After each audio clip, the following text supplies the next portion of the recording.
And welcome everybody to the Macedon football ground. Tony Clark Reserve for today's big Anzac Day clash between Macedon and Diggers Rest. And it's an absolutely beautiful day with me today. I'm Paul Turner. Joining me in commentary today is the King of Romsey, the man who bleeds red and black, has redback spiders as pets, Tony White. Congratulations, Tony, and welcome. Thanks, Paul. It's great to be here today. Cool. So we're going to jump straight into it, everybody, because we do have some. There is an Anzac Day ceremony at 1:30, so we'll be nice and quiet for that. But we do have the luxury of having the Diggers Rest coach here, Jamie Lobb, and Tony, you fire away and hit him with some questions. How you going, Jamie? Hi, mate. How are you? Yeah, good, thanks. Just coming off last weekend's win against Woodend. Yes. Seems like you guys have really bounced back from last year's grand final loss. Do you sense that there's a sense of redemption amongst the group? I don't know if redemption's the right word, but obviously you get that hunger if you don't win one. You spend a whole pre-season thinking about what could have been, so that's enough drive for the group to keep pushing forward. And we've got a fairly new group, both in the seniors and the reserves, so it's a nice bit of experience from guys that have been here for a while and some new faces coming in as well. Yeah, perfect. That actually leads me on to my next question, which is perfect. So, out of last weekend's game, we've seen some familiar names with, Jensen, Caruana, Delahaye against in the best and the goal kickers. That was also complemented by the appearances of Jacob and Lachlan Hickey, making the impact in the first official hit-out for your team. Yeah. Does it feel like you've added the necessary pieces? Yeah, no, that's right, yeah. We've and obviously Big Ori in the ruck. It's nice to have a big quality ruckman that is fairly experienced in some decent levels of footy, so he's brought a whole new dynamic to our midfield group, and you add some depth into that midfield, and it makes it a bit easier to get through week to week, definitely. Yeah, nice. And how does it feel for you to be able to play on such a special day in Australia's history in Anzac Day? For us, as soon as Rupo left the league, we jumped at the chance to be able to take their spot in this game. It's one of our favourite days of the year, and it's nice to get up to Macedon when the grass is green and the sun's out instead of black mud like we used to get cop later in the year. So I was saying to Paul before, this is probably the first time I've been in Macedon where it hasn't been raining sideways and minus 2 degrees. Yeah, no. Do you want to give us just a couple of shout-outs for some of the boys that we should look out for today? We've got another first gamer, the new guy for our club, Josh Flower, coming in. He played his first game last week, coming off a bit of an injury over the summer. Had a run around in the reserves and played really well. So he's come over from West Meadows. He's mates with a few of the guys that are here already. And then, apart from that, we've got Braden Cicero, one of the younger brother of Oz, coming in. He's had a really strong pre-season, so he's earned his spot today. But after that, it's pretty even across the board. It's going to be one of our strengths throughout the year that, we got winners on every line, and we've probably got 2 winners on nearly every line at the moment. So it's only early days, but we've still got, we've probably got 6 new faces in there again from where we were last year. So the guys need to gel a little bit, but that'll come as the year goes on. Yeah, nice. So pretty rosy outlook for Diggers at the moment. Oh, look, it's never rosy, but it's always tough. Like, selection's getting tough. The guys are actually having to earn their spot, whereas, it puts that pressure on. We've probably got a squad of 30 plus that could run out and play seniors every week now. So whatever hair I had left is really well and truly gone. So it's only round 2, and we're feeling the pinch for that. But look, it's good for us. It's good for the club. There's some good players running around out here in the 2s at the moment, and hopefully good signs if we can stay fit and healthy for later in the year. So what about yourself, mate? Has retirement has certainly caught up with you, or you? Yeah, unofficially. It's look, I've done pre-season, had a little run around in the prackies, but I'm quite happy and content to be on the sidelines for now. It's not a bad lifestyle on the sidelines. Yeah, no, it's nice waking up Sunday morning and being able to get out of bed and walk around and play with the kids instead of feeling like I'm about 70. No, that's cool. And you want to have a shout out to your president, Benny Morse? You want to have a comment when you came up to us and said I want to mention Benny? What's the story here? I don't think there's anything to mention about him. He doesn't do a heap. All he does is annoy the hell out of me and the rest of the coaching group and everyone else at the club. So, hey, look, he's really good for us with what he does for the club. But everyone's had enough of him, I think. So one question everyone asks is on having Diggers on the big ground. We know you won the flag down at Sunbury on that big on your first year coaching, watching you play Clark Reserve. Big ground here. We know you play your little ground beautifully, and you gave Woodend a fair tickle up last week. How the new players coming? Some boys from Melton obviously are big runners and used to those big Melton grounds. No, they're obviously coming from Melton Bloods, playing on some big grounds in the Ballarat League, but I don't know, it's a bit of a funny one for me. That sort of mindset that Diggers is old and slow, I think that hasn't been the case for 3 years now. It's probably aimed at you, Jamie. Well, that's fair enough. It's I don't think that's us at all anymore. If anything, our ground's a disadvantage to our team and the way we want to try and play. So it'll be time will tell today how we go out on the big deck. But the new guys that have come in, they've been setting the standards in terms of the the running and the capabilities over the summer, and they've pushed the other guys that were our leading runners. They're pushing themselves to keep up with them again. So it's had that flow-on effect. So yeah, I don't see that being an issue at all. All right, we'll let you go. Thank you very much for coming and have a chat with us all. Good luck today. All right, mate. And good luck, Thanks, Jamie. guys. as everyone Happy is calling. Thank you. As everyone can see, the getting ready for the Anzac Day memorial presentation or service before the game. So we've also got Jason Cook, the captain from Macedon, who obviously is talking to us today. He's out injured, and to make it more confusing for us all, your brother's carrying your number, which absolutely threw us all last week. So what's the story, mate? A little calf, so tried to come back a little bit early for this game, which is always hard to miss these sort of occasions for the club, and fortunately missed last year as well with a calf. So it's, I don't know, just got the Anzac Day jitters, I think, with my body. But no, it's not too bad. It'll be right, and hopefully in a couple of weeks we'll be back. So it's good to see Hamish come up today for the first game. And last week we called your game last week, and your brother and a few other younger players did really, really well, but just ran out of legs a little bit after three-quarter time. Yeah. So you notice today we've got another Barham. So Joey Barham, what a great name for an AFL player, comes from the Barham family, so he's Jamie's boy. Good pedigree. Very, very good pedigree. Yeah. Ricky and Bill and Geordie and everyone else in the family, Marcus. So it's a fantastic, famous name in football. Great to have him in your football club. It's good to have him there. Good young kids, mate. Like, we've got two debutants, so Joey and Will McKay as well, and obviously had Brad last week. Yep. So, obviously fortunate enough to have the 19s job as well, and just seeing those boys come in to the club and come through our system is really important, and to get a chance like this today, I think they'll be, they've accustomed well to senior footy. They've played their practice matches. They've played enough footy to know what they're doing. So, it's really special to have days like this for them. But it's also special for the club as well to give them a chance. So. Perfect. So leading into that, your brother, did you give him any advice last week before his big performance? He didn't mind a little bit of a celebration either. He loves a celebration. He's like me, but. He's had a really good pre-season. Like he crossed from Sunbury. He's just turned 17, so still got plenty of footy to go. But last week, I was so happy for him. It was a pretty tough game for us as a team, but he took his chances, kicked 3, and obviously gave him a lot of confidence. So it was good to see him celebrate his goals. It's always good to kick one. Especially with those young guys, you need that enthusiasm, don't you? Bring it through for some of the older guys 100%. As well. Like that resets everyone. Definitely. Last week, I don't know how many times in the call we called him Paul, but Jordan Dyer was just tireless in the ruck last week, and you could see as the game wore on, the Riddle guys just wore him down. Do you guys have any sort of relief coming through for Geordie to help him out? It's a hard one. Like ruckmen are hard to come by. And Geordie's shown he's still only played 25 games of football in his whole life, so he's learning the ropes. But we sort of have to, unfortunately sort of have to get by with Geordie and we've got Sammy Indian who's come across from Whittlesea this year, and he's another sort of big boy. But obviously with me out of that forward rotation, it does make it hard to sort of swing him in. It leaves us one less in the forward line. So I guess it's look.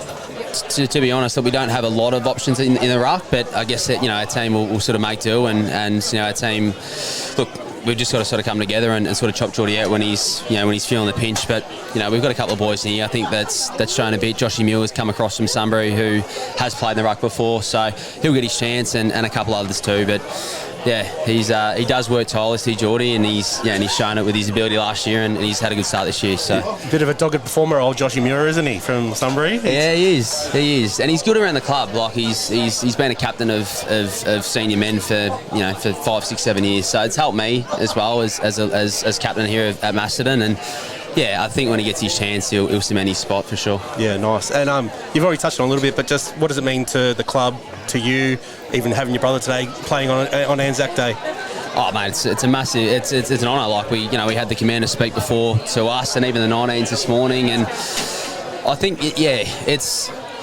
You sort of sometimes can take a day like this for granted, particularly when you're a young kid and you don't really understand the significance of Anzac Day, but. We've had, I think this is the 8th year now that we've had this game, and it's always special. It gets bigger and bigger every year. Diggers Rest are a great opponent, and it's always a really high quality game and contest. So, incredibly proud that we've got this game, and very, very lucky. Yeah, perfect. Thanks for that, mate. Well, we'll let you go as they start getting ready for the Anzac Day ceremony. Thanks, boys. Thanks, mate. Appreciate it. Cool, so as we said at 1:30, the Anzac ceremony will go. So we'll have a bit of a chat about the game today. Yep. Tips? I think it'll be Diggers quite comfortably today. As we mentioned just before, we did watch Macedon last week. Look, they're not going to be a contender this year, but I think they're sowing the seeds for what could be in the future. So it's just a little bit of a rebuild. You know, we don't want to go to the old AFL attitude of rebuilds and resets and all that sort of stuff. But even Cookie just said then, you know, they are a young team, but you can look out there at the Diggers Rest boys now, and you can count them on on two hands. You just know they're going to have a big day today. Yes, I agree with you. I think Diggers Rest will be doing it quite comfortably. I'm really excited to see some of these new players like Mark Orr from Melton. Premiership player with Melton last season. You know, I think there's 3 premiership players come over to them this year, so that's an incredible injection of talent. They weren't far off the mark last year. So at the moment, with what they did with Woodend last week, they're probably going to be at the moment the form team and the team to beat. Yeah, I'm quite interested today seeing Jensen, what he can do on this big field. A lot of space for him. Someone is just as smart, as clever as he is. I think he could have a real day out. And then you got the Bulls in the middle. You know, you got Jaden Caruana finally coming back, and he's seems to have a injury-free run at the moment. So that'd be good. He's a past Bowen medalist. So if he can stay injury-free, he could do a lot for this team as well. It's going to be certainly an interesting day. And look, it's a credit to the Macedon Football Club for putting on a day like this. It's a beautiful day here up at Tony Clark Reserve. A little bit difficult to get to. I would say the traffic was a nightmare getting into the ground. Yeah, competing events on Anzac Day doesn't always make for the best, but this is the first Anzac Day I've actually been to for the RDFL, and geez, it definitely won't be the last one. There's people everywhere. It's just a fantastic atmosphere. It'll be interesting to see how we go here with the pre-game routine. So look forward to it.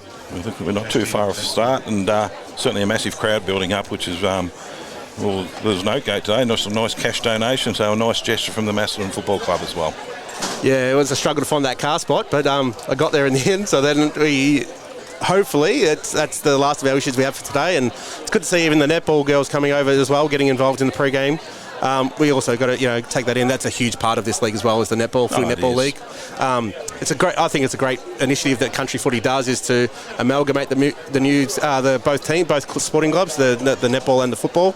I come from Metro Footy when I was junior, and it was very separated, and it was hard to ever feel like one club, but coming out here to Country Footy, I think it's a really good atmosphere. Whole families can get involved. If there's any young people out there or young at heart that would like to join us for the national anthem, we're looking for some enthusiastic singers to come join us.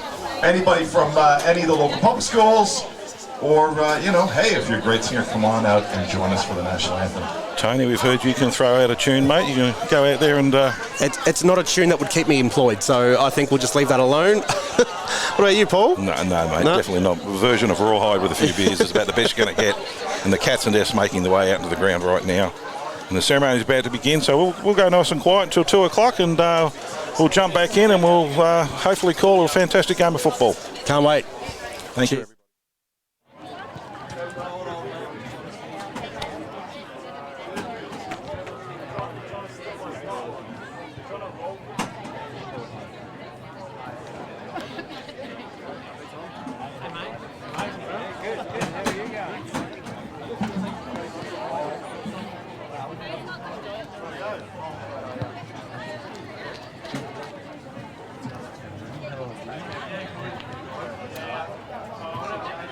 One, two, three. 1, 2, 3.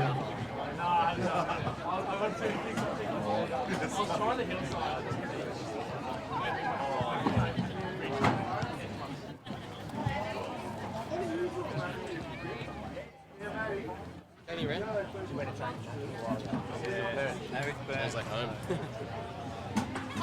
They're around somewhere.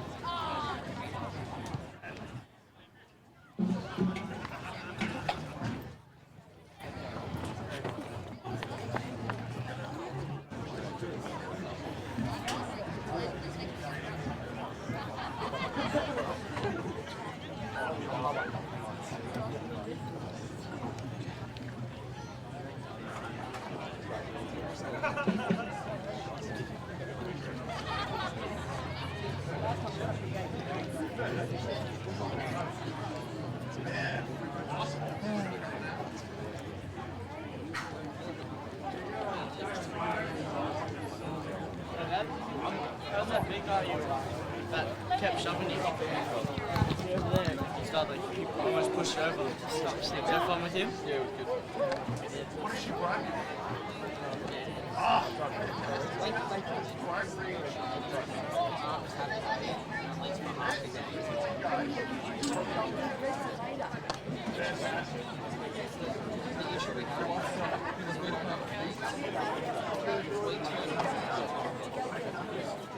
I'm the same. I was a few bits where I put the and I didn't.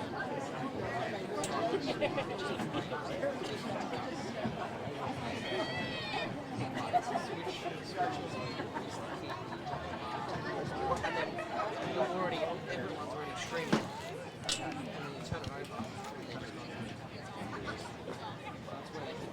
That's where they stop.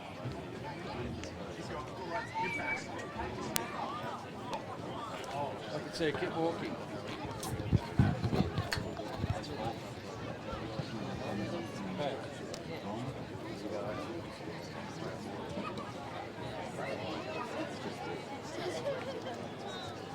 Good afternoon, everyone.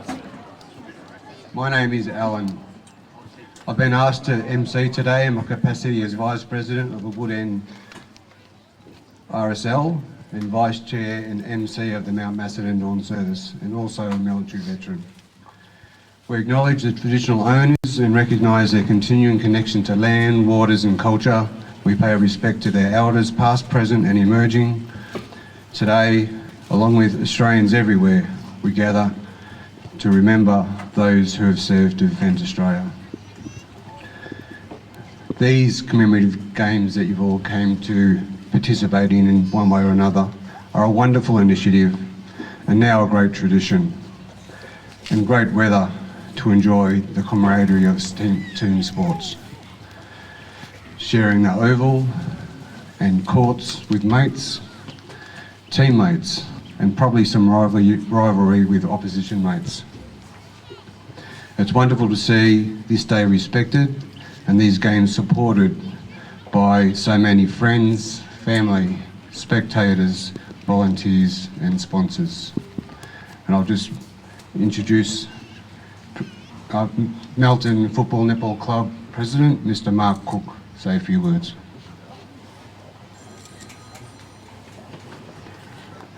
Thank you. On behalf of the Macedon Football Netball Club, I would like to welcome Diggers Rest Football Netball Club and President Bill Moyse to our annual community Anzac Day clash. I would also like to thank Dom for today and the magnificent job he has done over the years running Anzac Day. Thank you to Alan Mitchell-Lappin, President of the Wood End RSL, for attending today, Stephen Fillmore, Commando Welfare Trust, and Sean O'Leary attending today's service. Thank you to all the Riddle District Football Netball League representation, umpires, thank you. And Nick Lynch for all your hard work. Also those from our club and community who have contributed today. Thank you. I would like to wish both clubs the best of luck and may the best team win.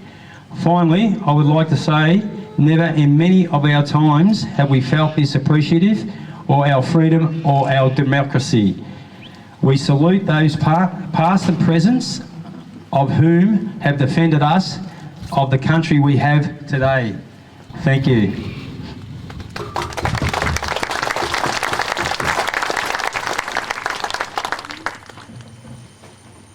Thanks for that, Mark. It's traditional during an Anzac service for veteran service personnel to share a reflection of what Anzac Day means to them.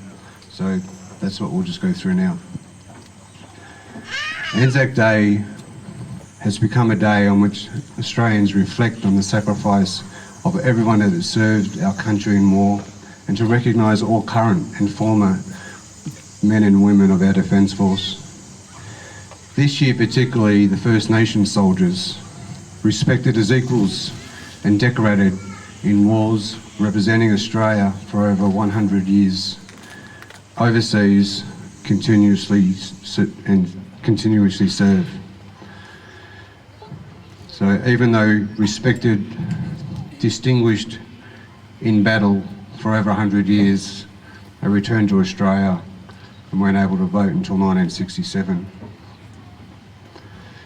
I'm confident this year our voice on matters relating to social, spiritual and economic well-being will become a reality. Our voice. The legend of the Anzac was born on the 25th of April 1915 when Australia and New Zealand displayed great courage, endurance, initiative, discipline and mateship. These qualities became known to be the Anzac spirit. These qualities were reaffirmed over the next 8 months of fighting on the Gallipoli Peninsula, but continually in the years that followed, including compassion, empathy, humanity. So as you take your netball court, your football field, play with spirit, fairness, play with the spirit of the Anzacs. Can I now ask captains, Mountain Football Netball Club, Diggers Rest Football Netball Club to lay wreaths at the flagpole, please.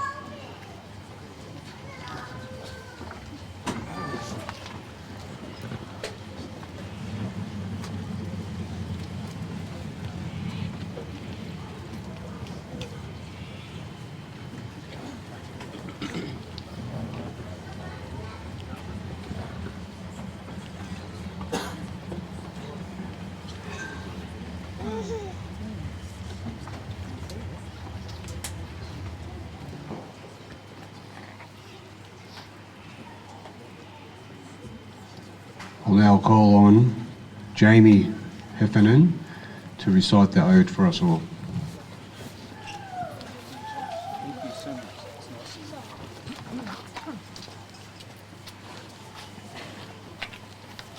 They shall not grow old, as we that are left grow old. Age shall not weary them, nor the years condemn. At the going down of the sun, and in the morning, we will remember them.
lest we forget.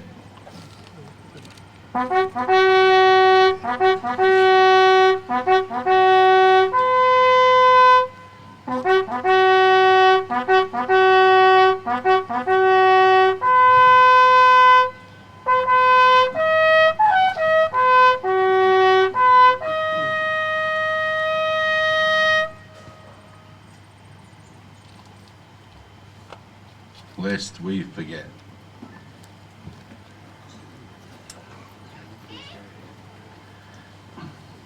Yeah, thanks, Jamie.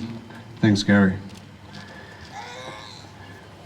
Now it's time for the national anthem, and just give these little ragtag bunch of choir here a bit of a hand, if everyone can join in.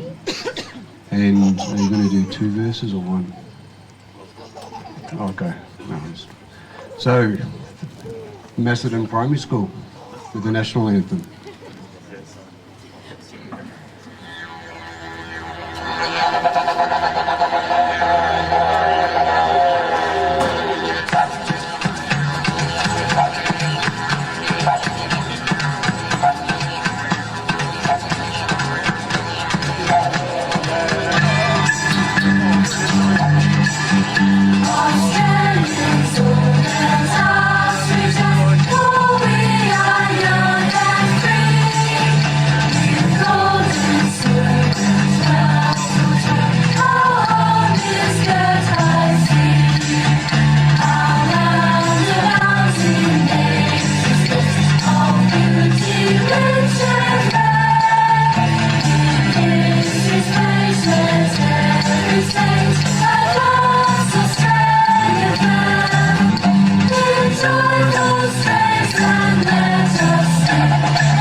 And I've been informed it's not the Macedon Primary School, it's every primary school choir band. So thanks to everyone. You did a great job, guys. Well, that concludes the ceremony. Thank you all for your attendance. Enjoy the game. And just a reminder that as much as it'd be good to play hard and fair, just play with the spirit of the Anzacs, because the best person on the ground or the field, the ground or the courts, will get a medal for courage. Thank you.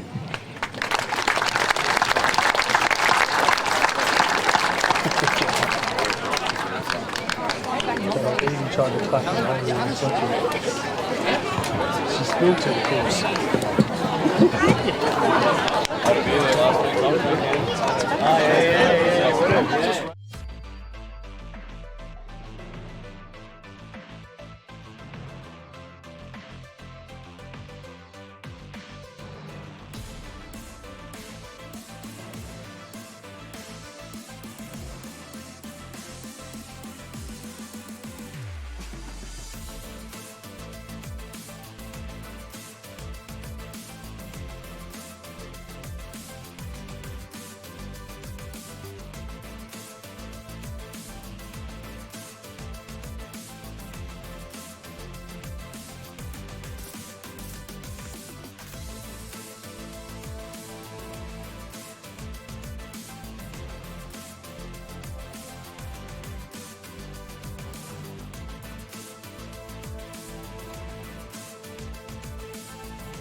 All right, welcome back here to round 2 of the RDFL Anzac Day clash between Macedon and Diggers Rest at Tony Clark Reserve.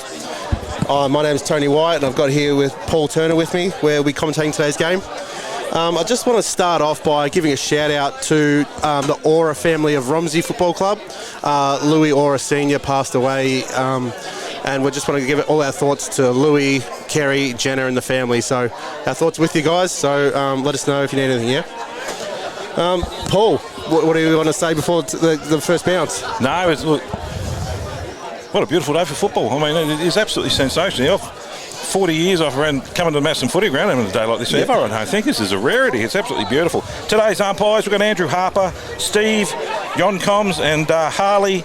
Okay. Darmanin, that'll do. Yeah. Out there. So good luck to the umpires today. They do a fantastic job.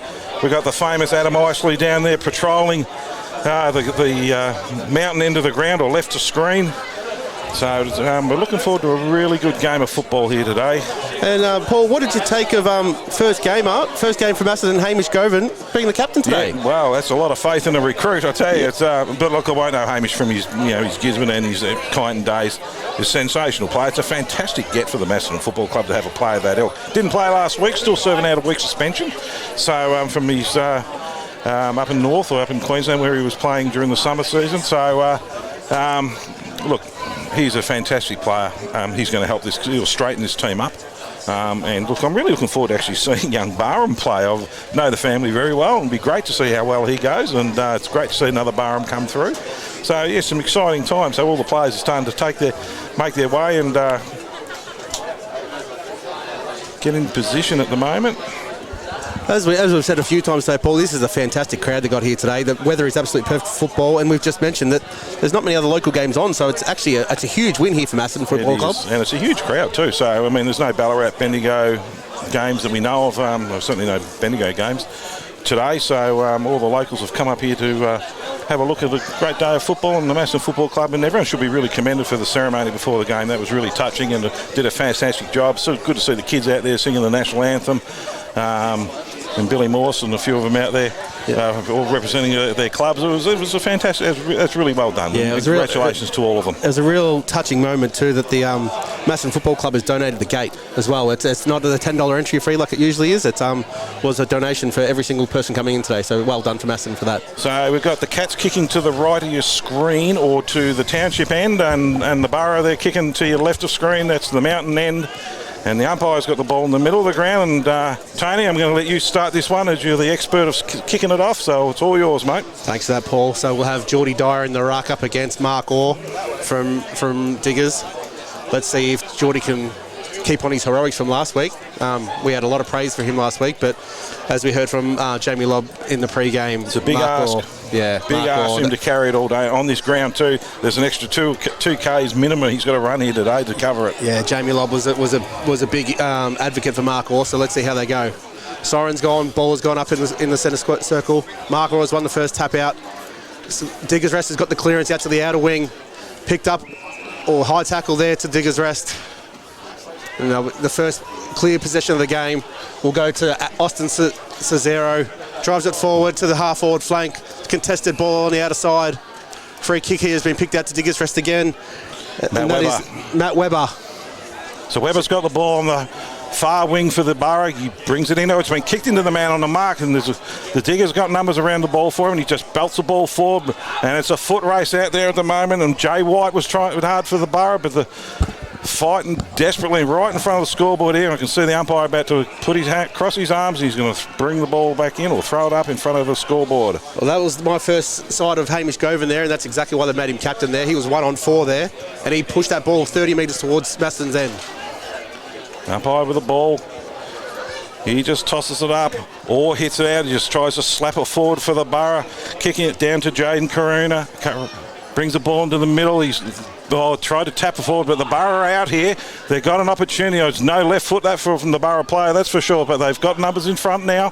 Handball off from and it's been cut off well by Goff of Macedon. So the Cats have got the ball on the half-back flank.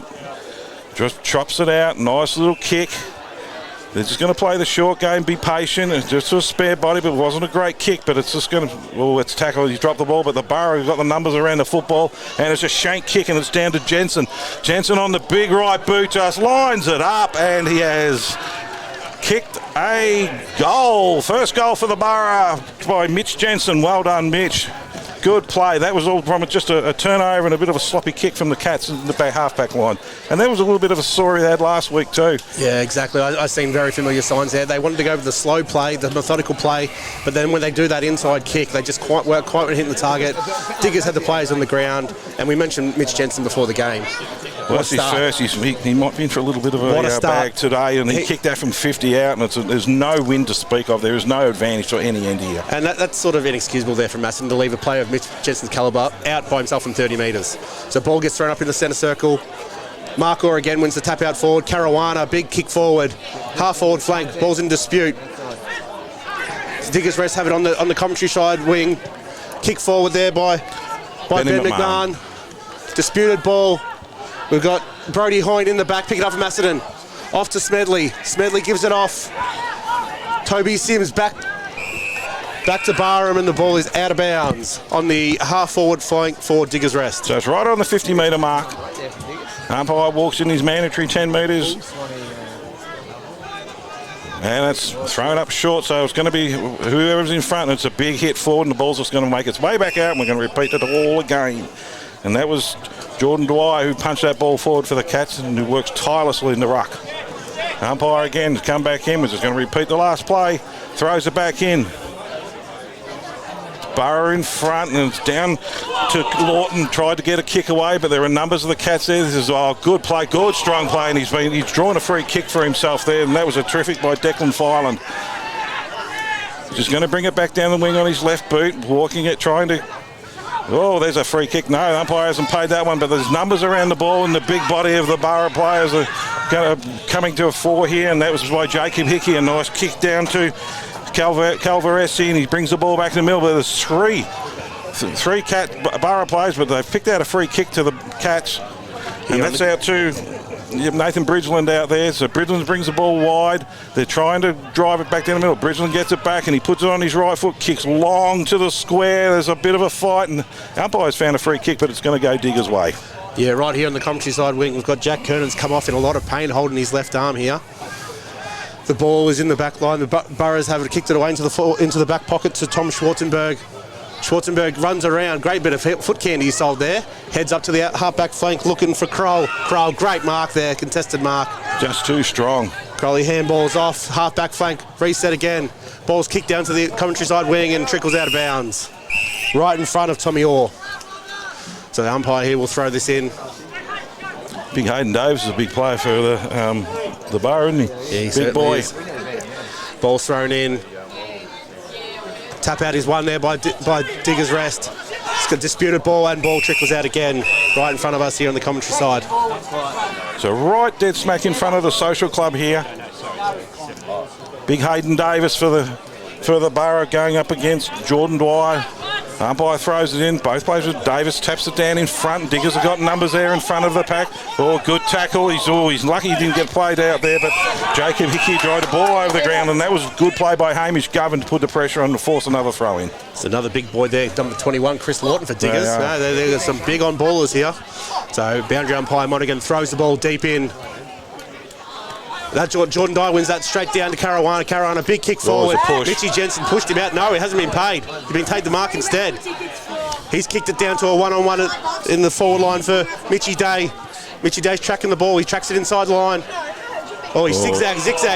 And unfortunately, he's been pinged for holding the ball there. That's great work there by Macedon. Macedon just kicks it forward. Centre half-back flank. Just going to play it across the ground. Brings it over to Josh Blake. Blake's right there smacking the 50-metre line, about 35 out from the Diggers' goal. They're just going to play it across. Patient brought it out to Baggs, who's handballed over. And here come the Cats down the centre wing looking for Nipper right.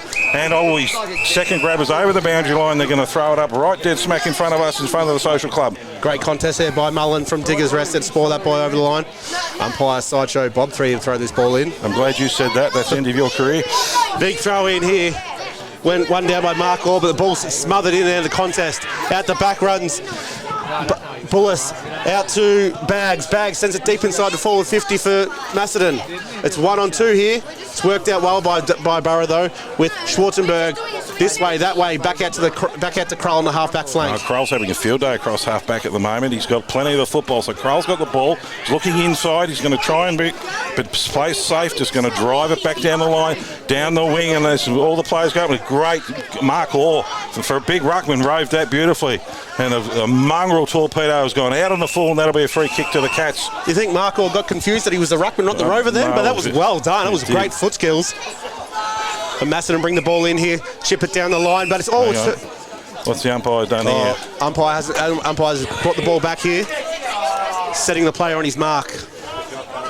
They were very lucky there, Macedon, because that was a quick turnover. So bringing the ball in, we've got Jared Bullis here for Macedon on the half-back flank. The Borough have got the extra players sitting down in defence to sweep this. So it'll be interesting to see what they do with it all. So Bullis with the ball. He's looking inside for a short kick, but not like, yep, he's gone backwards. Nice short kick. On his right foot, just dry. Oh, that's a terrible kick, but it's gone to where it's supposed. But he's dropped the mark and put himself under pressure. But he's got enough skill, Blake, to get out there and just drives it long, looking out there for Govan. Govan turns around on his right foot and just brings it back into the middle. You see why they got him. That is a beautiful hit up and a great mark. Oh, he's played on, I think. The umpire has called him. He's played Big on. Sammy Indian there. Just should have went back and had a shot and put them all under all sorts of pressure. Nathan Bridgeland's got it in the left forward pocket, turns the ball inside and hits up Bullis. So Bullis started this chainer here on the half-back flank. Very lucky for Sammy. You can see what he wanted to do, he just couldn't get it done. It's glad to see it's not just my under-9 boys that see the goals and light up. It's happened to the seniors as well. Hey, look, he tried to do the unselfish thing and got himself caught out, so there's one positive to it. So interchange here for Macedon. Joey Barham comes on for his first run, giving a rest to Zach Smedley. Good luck to Barham here. Schwarzenberg's coming off too. And Glenn Stewart's coming on for the Borough. Macedon's shot at goals goes right. There's only a minor score there. So the score is Diggers 1 straight 6 to 0-1 Macedon. So the Borough with the ball and kicking out, brings it back out towards the middle of the ground, and that's a great hit. Looking down there for Lawton. Lawton struggled though, and he's turned the ball over. The Cats have got numbers here. Here's an opportunity for him. Swings around on his right foot, but he's kicked it straight to a Diggers player. Plays on. Diggers have the numbers here on the outer side. They've all just looked at each other. None of them actually went for it. This is a great opportunity for the Cats, and here they go, turn it over. That was just poor talk from Borough then. That was. Four of them just stood there and looked at it. The execution, they all run to the boundary. He's come on the inside there. Coming out of the back pocket was the Borough player. We've got Chris Kendall here lining up for a shot at goal. What do you reckon? He's about 4:35 out by the time he kicks it? Less than a 45-degree angle? I'm not going to curse him. You can do it today. I'm not going to say anything. In he comes. Play on the mark's only about 30 metres out. It's just on a 45-degree angle. Struts in and has missed everything, and it wasn't my fault, so I didn't call it. Neither of us cursed him then. Quick interchange during that. Off comes Shaky Hickey for Borough, and on comes Betty McMahon. On a day like today, the Cats really got to take the advantages of those shots. They need to kick them. Yeah, exactly. As we said, there's no weather to speak of, so Nothing. That's all down to the player skill area there. That's all that is. So Borough look to bring it in. They come into the grandstand side. Big left foot. We've got Jensen at the back going on the fly. No, it stays down. And it will be, free kick Macedon there for too high. I couldn't quite see who that is. He goes inboard and finds Goff. Goff lines up the goals and goes. That's bang! a great kick. Oh, hang on a it faded very late. Is it stuck in? Yes, it has. Yes, that was great play there by Goff. No, fantastic play. And that's exactly what we're just talking about, Paul. You have to make most of the use, and that's exactly what Goff's done. So during the break, we've got Nathan Bridgeland coming off. On comes Leo Webb. So that's 1 goal, 1 each, I presume, at the moment. So what do we say there, Paul? They're already ringing the changes. Both teams already. It's what, 23, 24 degrees today. Let's just say I'm glad. It was actually Macedon's 1-2 to Diggers Rest 1. I'm glad I'm not playing these days. I'd get run out of puff running off the ground. I think I'm getting sunburnt just standing here in the shade. So don't worry about me. So here we go. Ball's back in the centre. You can see Macedon today. They played slow footy a bit last week. Today it's just play on at every opportunity they get. And that's exactly what Goff did there, and Woods were rorted in the end. Ball goes up in the centre. One down by Dyer. Ball's in dispute. Clearance is won by Macedon. Leo Webb's just come on the ground and gets his first disposal. Oh, I thought he had his head taken off there. Umpire's going, yep. No, he's going to ball it up on the outer wing. So just virtually central wing, umpire's got the ball. We're going to have another throw up. Trying to organise himself, both ruckmen. One by Macedon, tapped down. They've got the numbers in front of the footy by Webb. Webb's got the ball and been tackled. And the umpire's looking in and has pinged him for holding the ball. He's had a rough start. Webb had his head pulled off and then just had his shoulder pulled out of its socket just there. So he definitely knows what footy's all about, doesn't he, today? So Digger's got the ball. They're going to look to bring it just down the line, looking for the big target in Day. Day's taken a great mark in front of him. Oh, he nearly played on then. He's too far out, and it's a hard pocket to kick a goal. So he's going to put it up into the hot spot, looking for a marking contest on that. It's a big grab by Mark Orr.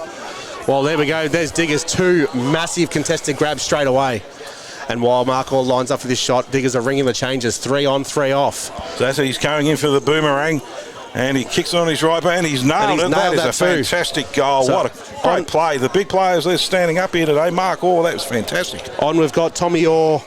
We've got Schwarzenberg and Caruana on for Diggers. They're ringing these road changes, and look at that, they're all going straight in the midfield too. So I actually would say at the moment, I think Macedon are on top of the midfield at the moment. They seem to be, I mean, at the moment, young Dwyer's getting his hand on the ball and bringing it down, but it seems, I mean, Macedon are on top. Diggers aren't clearing it like we thought they would. No, exactly. But, you know, it is only early stages in this game. And, you know, Macedon started last week very well as well. You know, the first half, they were neck and neck. So on the Bendigo Bank scoreboard, Diggers 2 goals straight, Macedon 1 goal, 2-8. And we played 9 minutes, or nearly 10 minutes into this first quarter.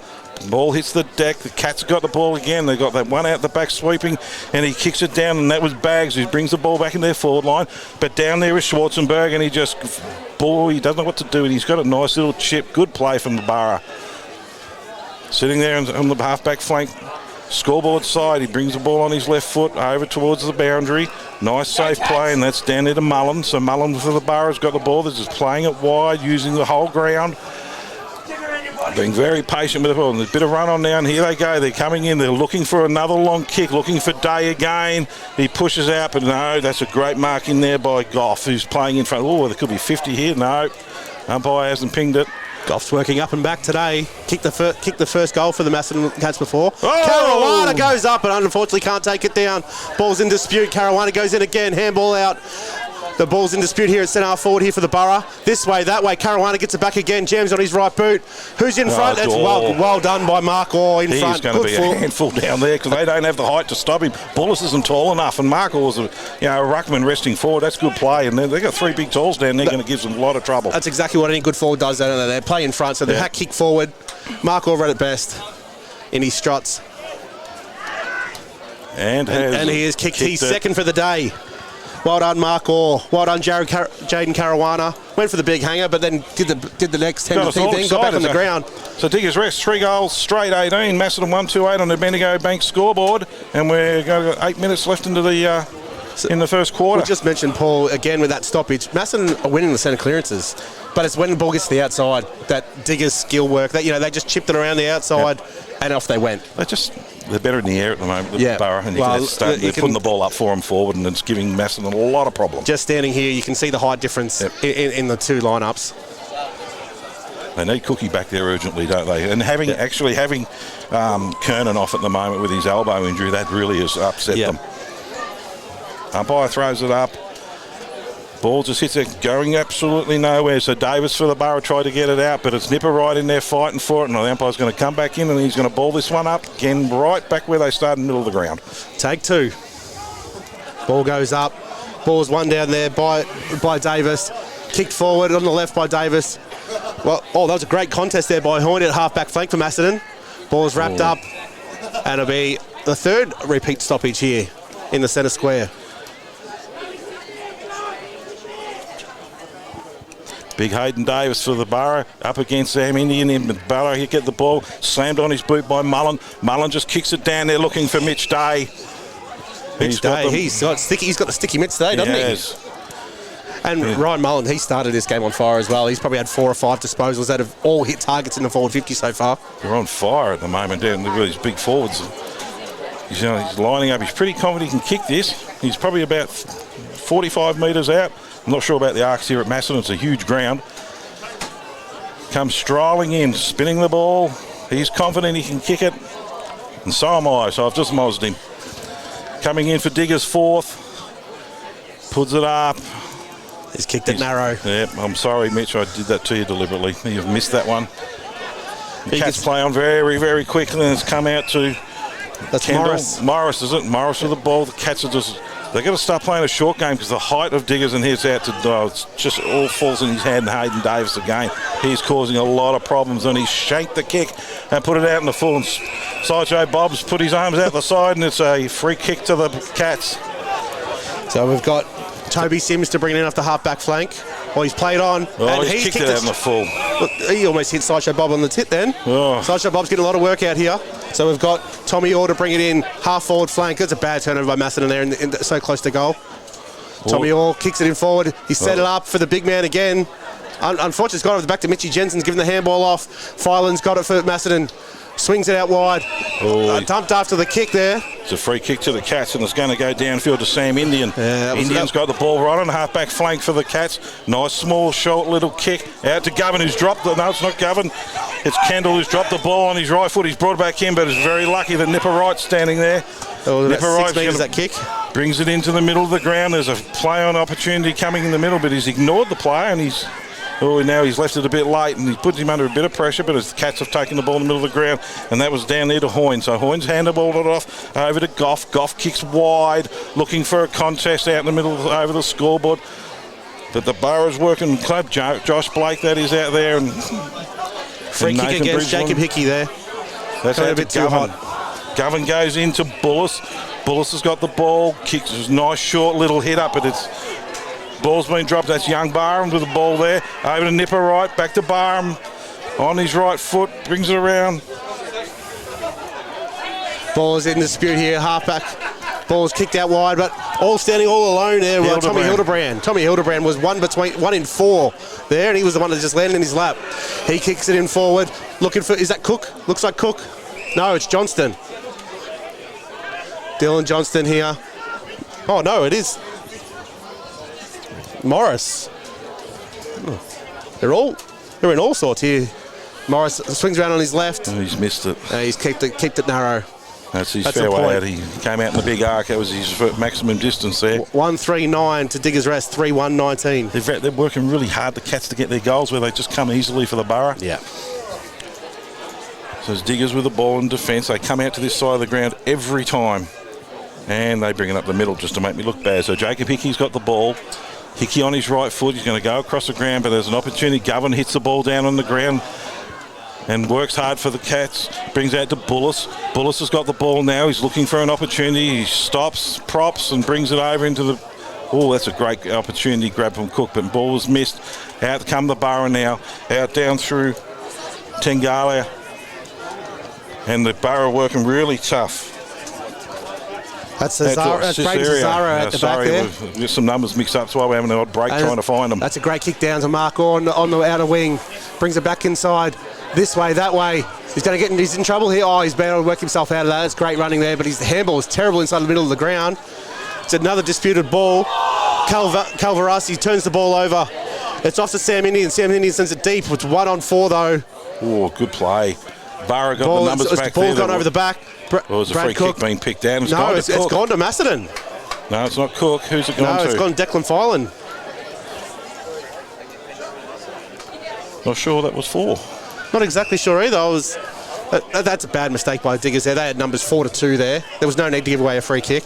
Just panicked a little bit. Macedon to take these opportunities. 1 goal, 3. Could have been 3 goals, 1 scores would have been level. So yeah, there's going to be a 10-point buffer at the moment. It's just bad kicking. So just wait and see how they go. So the Cats have got the ball.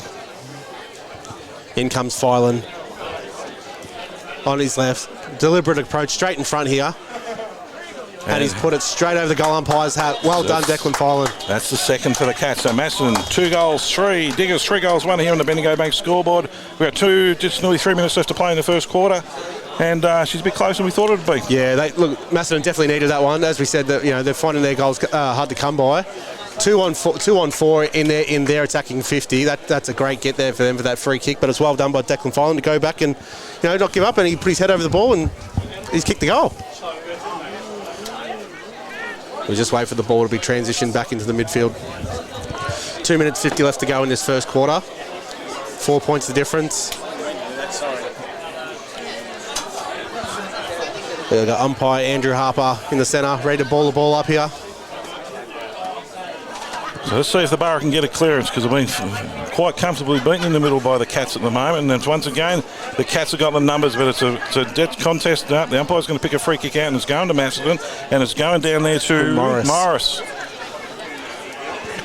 Morris goes around on his trusty left boot, drives it long into the 50-metre arc, looking for a big grab at the play. The ball hits the deck. The Borough got the numbers. They're front and square, and out it comes out to Hickey. Hickey plays on, looking down to Lachlan Hickey. They're waxing at the brothers. He sends the ball forward, misses the target. 3 on 2. Macedon's way. Jensen hits the ground. Macedon have the ball in dispute still. Oh, there's a free kick being pinged, and it's going. It's gone Macedon's way. Oh, they should have been advantage played. He's going to bring him back. They tried to take the advantage and they've sent him back. Yeah, that's actually hurt them. Then they were off. The Cats with the ball, bring it back into the centre. Oh, he's put him in hospital. Oh, that was dangerous. Ryan Mullen there over the back. Handball's off to Lachlan Hickey. His ball smothered. Macedon's trying to clean up their mess here, but it is a very messy game. Great contest by Mitch Day. Unfortunately, misses the handball at the back. Wallace is there to sweep it up. Ball smothered there by Barham. Oh, too high. Schwarzenberg just about had his head pulled off then, and then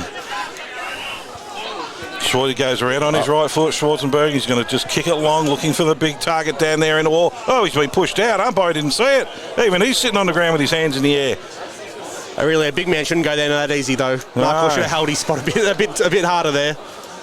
Cats have got the ball and they bring it out on the left foot, and it's come out down to Not exactly sure who that is there on the outer wing. They continue down, back to the methodical places. Nathan Bridgeland here on the outer wing. He's assessing his options. There's not a lot moving. They're all just running to a spot. Minute to go in the first quarter there. It's been a hot and heavy first quarter. Drives it long, half forward flank.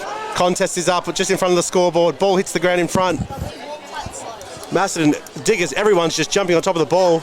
This is an incredibly scrappy game for a huge ground of football. Ball has come out. Diggers rest has slammed the ball back forward. Oh, great mark. Well mark. Oh, he didn't pay that. That was Tommy Hildebrand. Oh, he went. Jordan Dyer straight in the back. You can't be doing that, Geordie. There was a bit of frustration from Geordie. He's working hard out there, but not getting a lot of reward for the effort.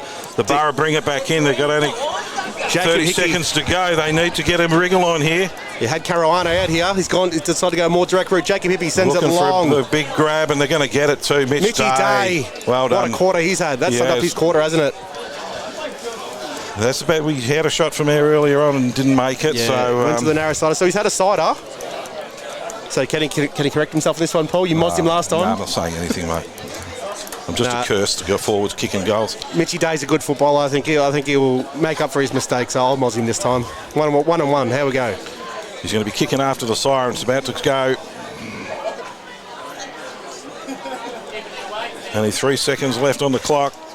There's the siren, and then he hasn't made it, and the ball's going to be all nullified. So here we are at quarter time. Diggers Rest lead by 4 points on the Bendigo Bank scoreboard. Diggers Rest 3 goals 1-19. Lead Macedon 2 goals 3-15.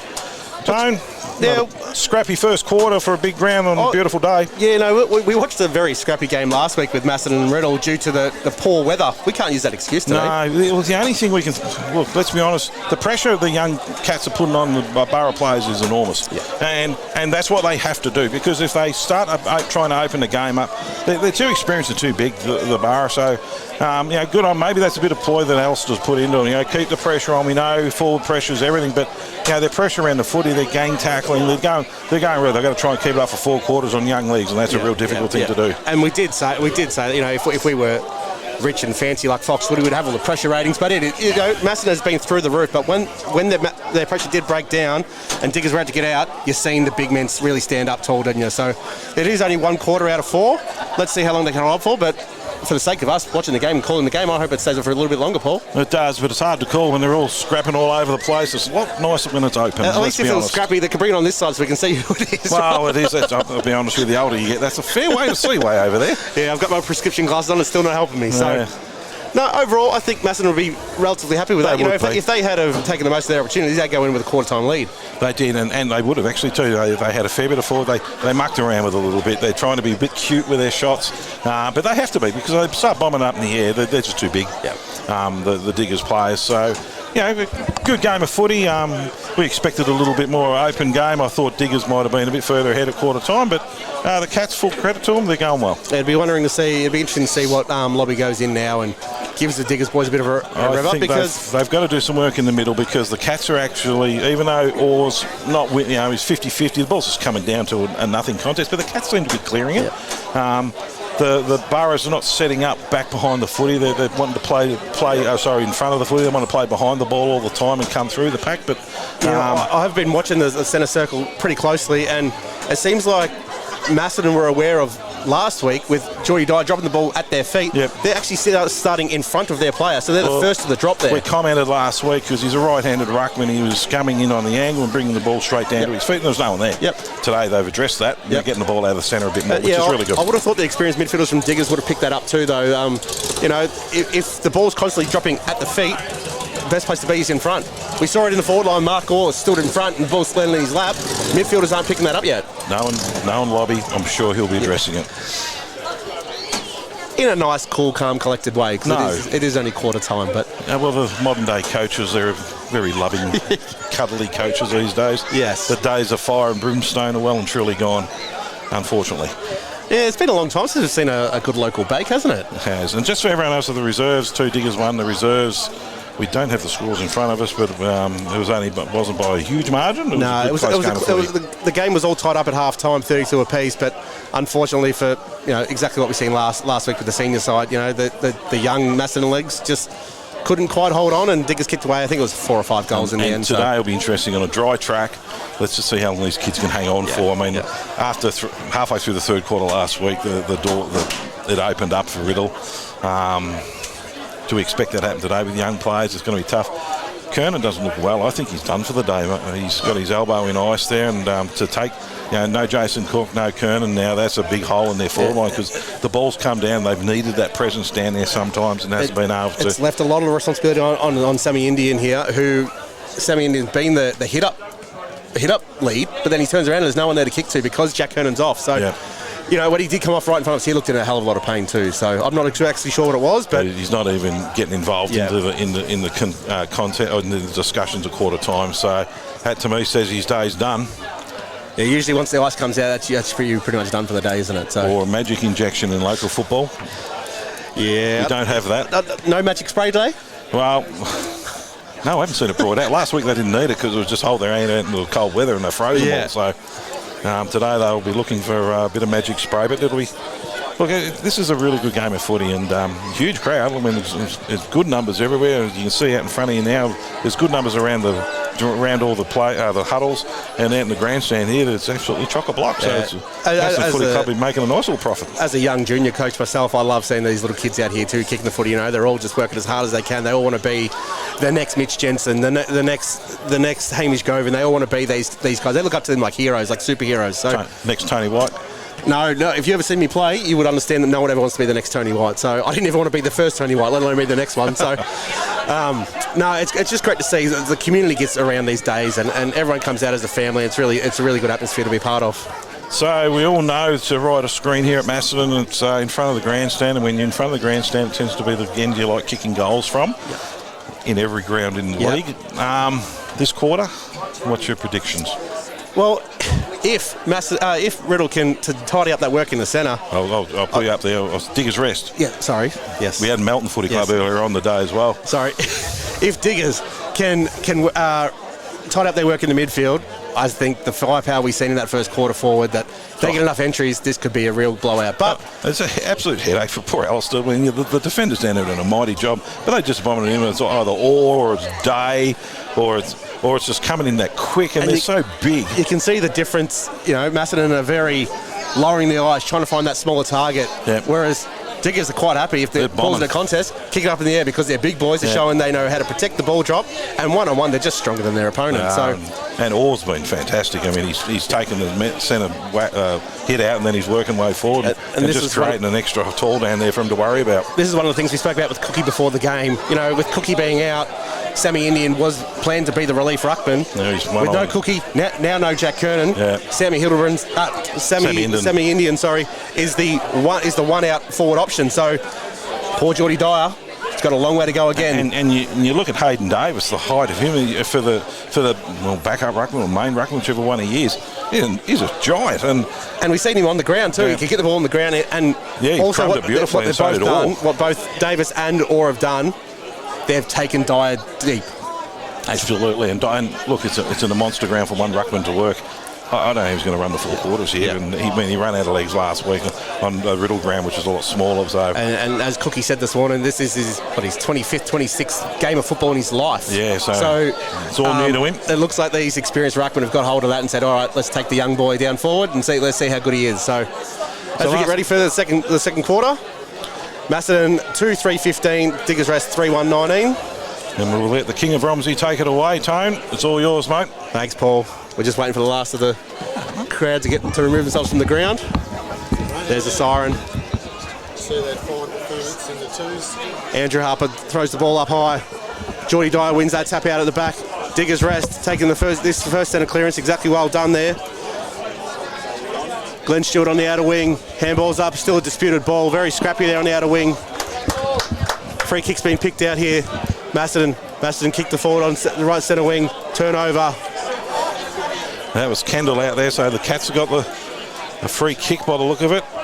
And there's been a 50-metre penalty played, I think. I missed the 50. And it's out there to Kendall's got the ball. I even saw what it was for. Yeah, I can't help you there. So it's not a long 50 either, and he's just chipped it into it. Hang on, there's another 50. That's a 100-metre penalty. That's poor from Diggers Rest there. They win the centre clearance, exactly what we say. They drive the ball forward, turn the ball over on a half-back flank and give away a 100-metre penalty. That's it, and this is hopefully a certain goal for the Cats. You've gone already, Paul? He has. Well, look, Chris Kendall, I've put my house on you, mate, so don't let me down. As they just take forever to put him on his line here. Yeah, he's right on the edge of the square. That was where the 50s take him. And Schwarzenberger's on the mark. Kendall comes in and has kicked the goal for the Cats. So Macedon now hit the front. 3 goals, 3. Lead Diggers Rest 3 goals, 1 on the Bendigo Bank scoreboard. I'm just trying to wait here for the Diggers Rest runner to run out there and see who he's going to give a bake to for that 100-metre penalty, because no one by the look of it, because they're all standing there. So I'm not sure if not a soul has moved. Well, that's Alistair, that's the perfect start he could ask for. It is. You couldn't say he would have drew that up on the coaching board. Yeah, but so the Cats hit the front. It was the first time for today, so they're 2 points up. We've played only about 1.5 minutes into the first quarter, and a 100-metre penalty really helped them. And so Bob brings the ball back in and throws over the umpire, and we're all about to go again. Umpire Harley Dalman now has taken over the centre bounce. Throws the ball up. One down there indecisively, but by Diggers, who have got the centre clearance, second one in a row. The pressure from the Cats in the midfield is enormous at the moment. Fantastic efforts. Glenn Stewart on the bottom of that he's going to pay a free kick, and he's gone to Diggers. And it's going out to Tengalia. That's very stiff on Dylan Johnson there. That was Glenn Stewart had the ball on the bottom of the pack, and then unfortunately rolled over. A nice short kick out to Fowler in his first game. Left foot brings it out wide, looking for Orr. Big Orr's got the ball.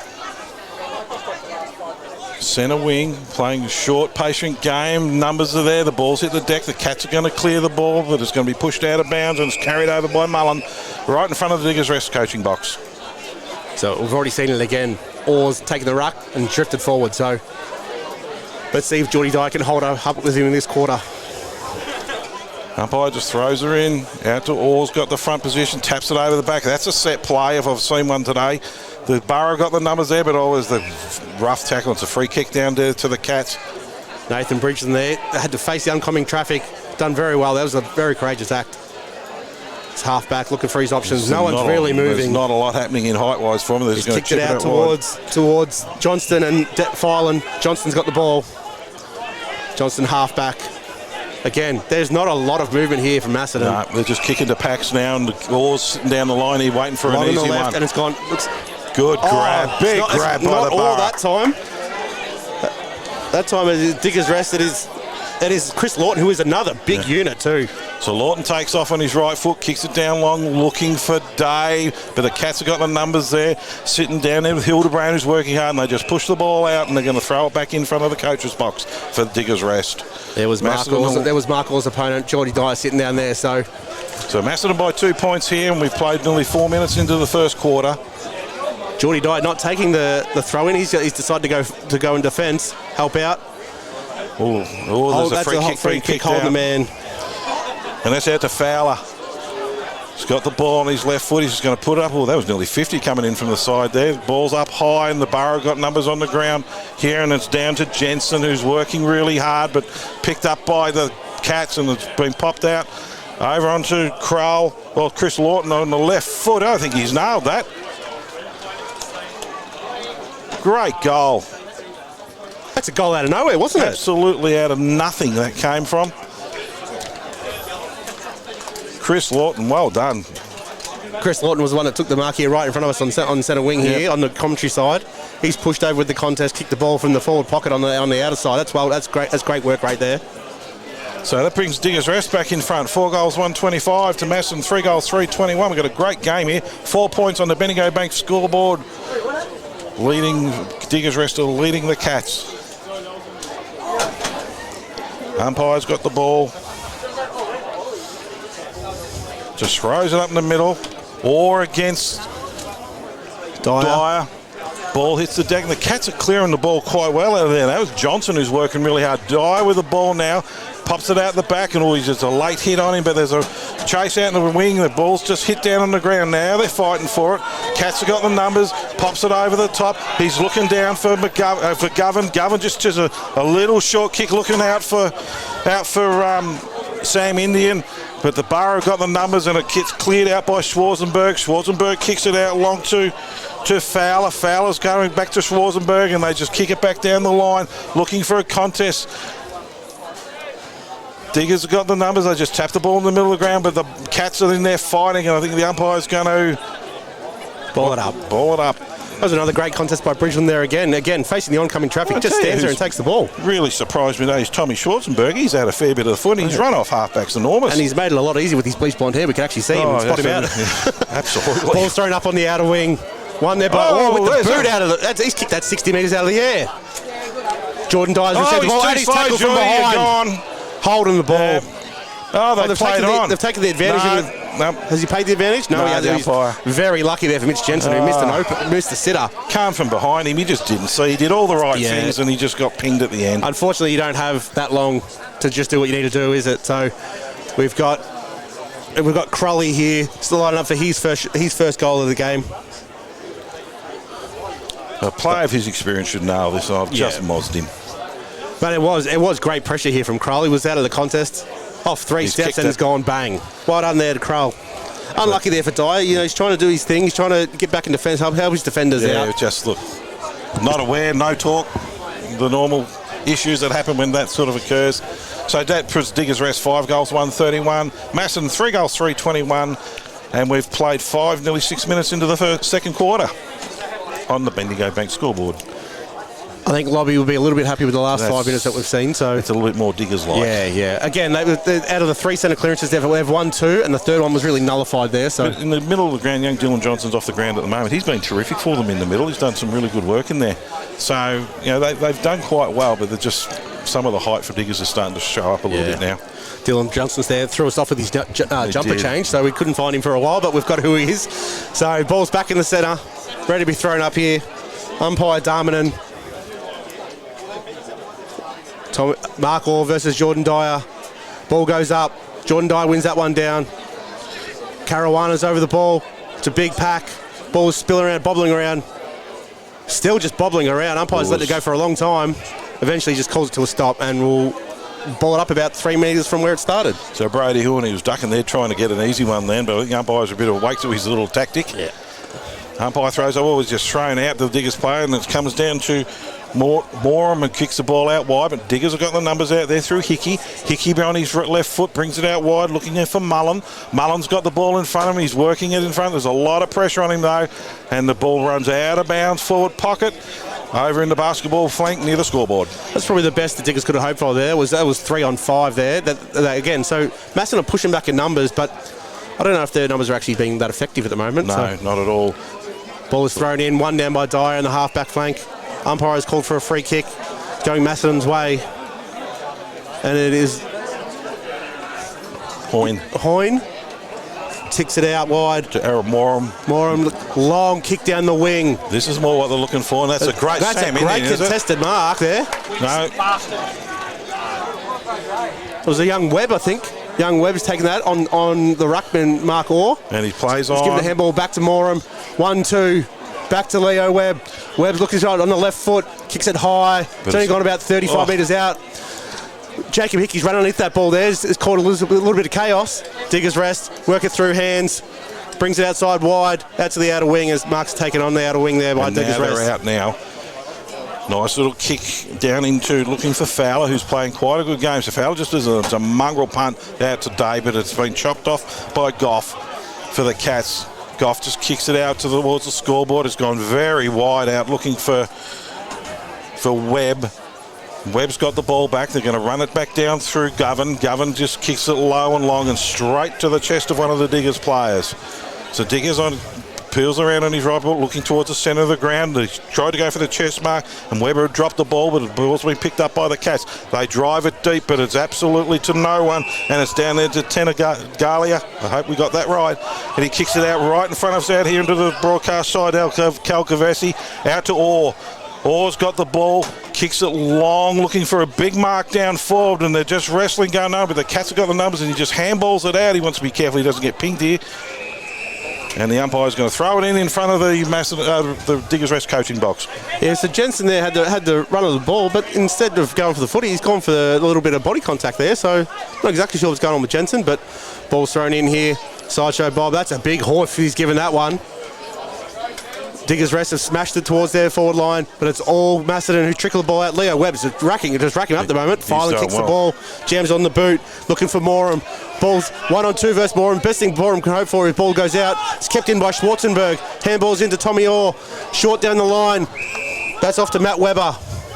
Webber, he's assessing the options. He can go inboard if he wants. He's got numbers inside. He should be looking for the big forwards, but none of them are actually down there at the moment. Just kicked to a whole bunch of Macedon players there who spoiled each other. Sammy Indian. Yep, Sam Indian takes the ball, but he just chips it out to no one and is out to Mullen, who tried to claim the mark, but the ball hit the deck. Mullen's still in there fighting. They're all over the back of him. I think he's going to get a free kick for this. That was well done, Mullen. He first got the ball out because he knew he was going to get a pin for it. The ball bounced back to him, and Macedon freaked out and just jumped straight on top of his back. So look at Macedon pushing numbers way back. There's hardly anyone for Diggers in the hot spot down there. Yeah, and Diggers can't get sucked into just bombing this again and that's exactly what they've done. They've kicked it straight to the Macedon players, and that's down there to Sam Indian, who's playing good game. Kicks the ball across the ground. Cats have got numbers and they're out here. It's out to Govan if he can get the ball to bounce nicely. Now he's got an open paddock on his right foot, brings it in, just kicks it along the boundary line, hoping the ball will sit up, and here they go. The Cats come back in. Oh, he's under enormous pressure now. You want to get rid of it shortly. The handballs into no one. Now's a turnover, and it's Schwarzenberg again with that blonde hair. He's easy to call. Comes back down. He's having a ripper game. Sitting down there to Mullen. So Mullen's got the ball in front of him, and he's been pinged. No, it's not Mullen down there. It's Mitch Jensen. So Jensen's going to pick up a free kick right in front of the goal in the scoreboard, down to tacking 50 for the Borough. He's played on, and he's kicked it back out to Tengali. He just pops it up high. It's their forward entries that's killing them at the moment. Matty Kroll's working down there, and the Cats are just going to run it out. This bombing is not working for them. The problem here is that Macedon have jumped all the numbers back. When they do clear it out, there's no one to kick to. Jaden Caruana open and sends it forward. He's missed the target. He had Mitchy Day all on his own. He's kicked it over his head. I tell you, the Macedon want to be very thankful they're falling down in the forward half here. Yeah, Declan Filan's out here. Caruana's looking to make up, and that's a big spoil, but he's gone down. Filan's kept his feet. He's running.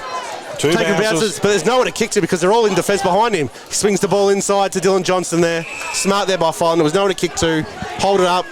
Macedon's got to push down. That's the problem. They're still in the back line. And they've got one out wide here, and they're going to use him, and they're going to bring it out. No, they're going to go back down the middle. Down to Cook. Cooks assesses his options, but again, there's still no one around.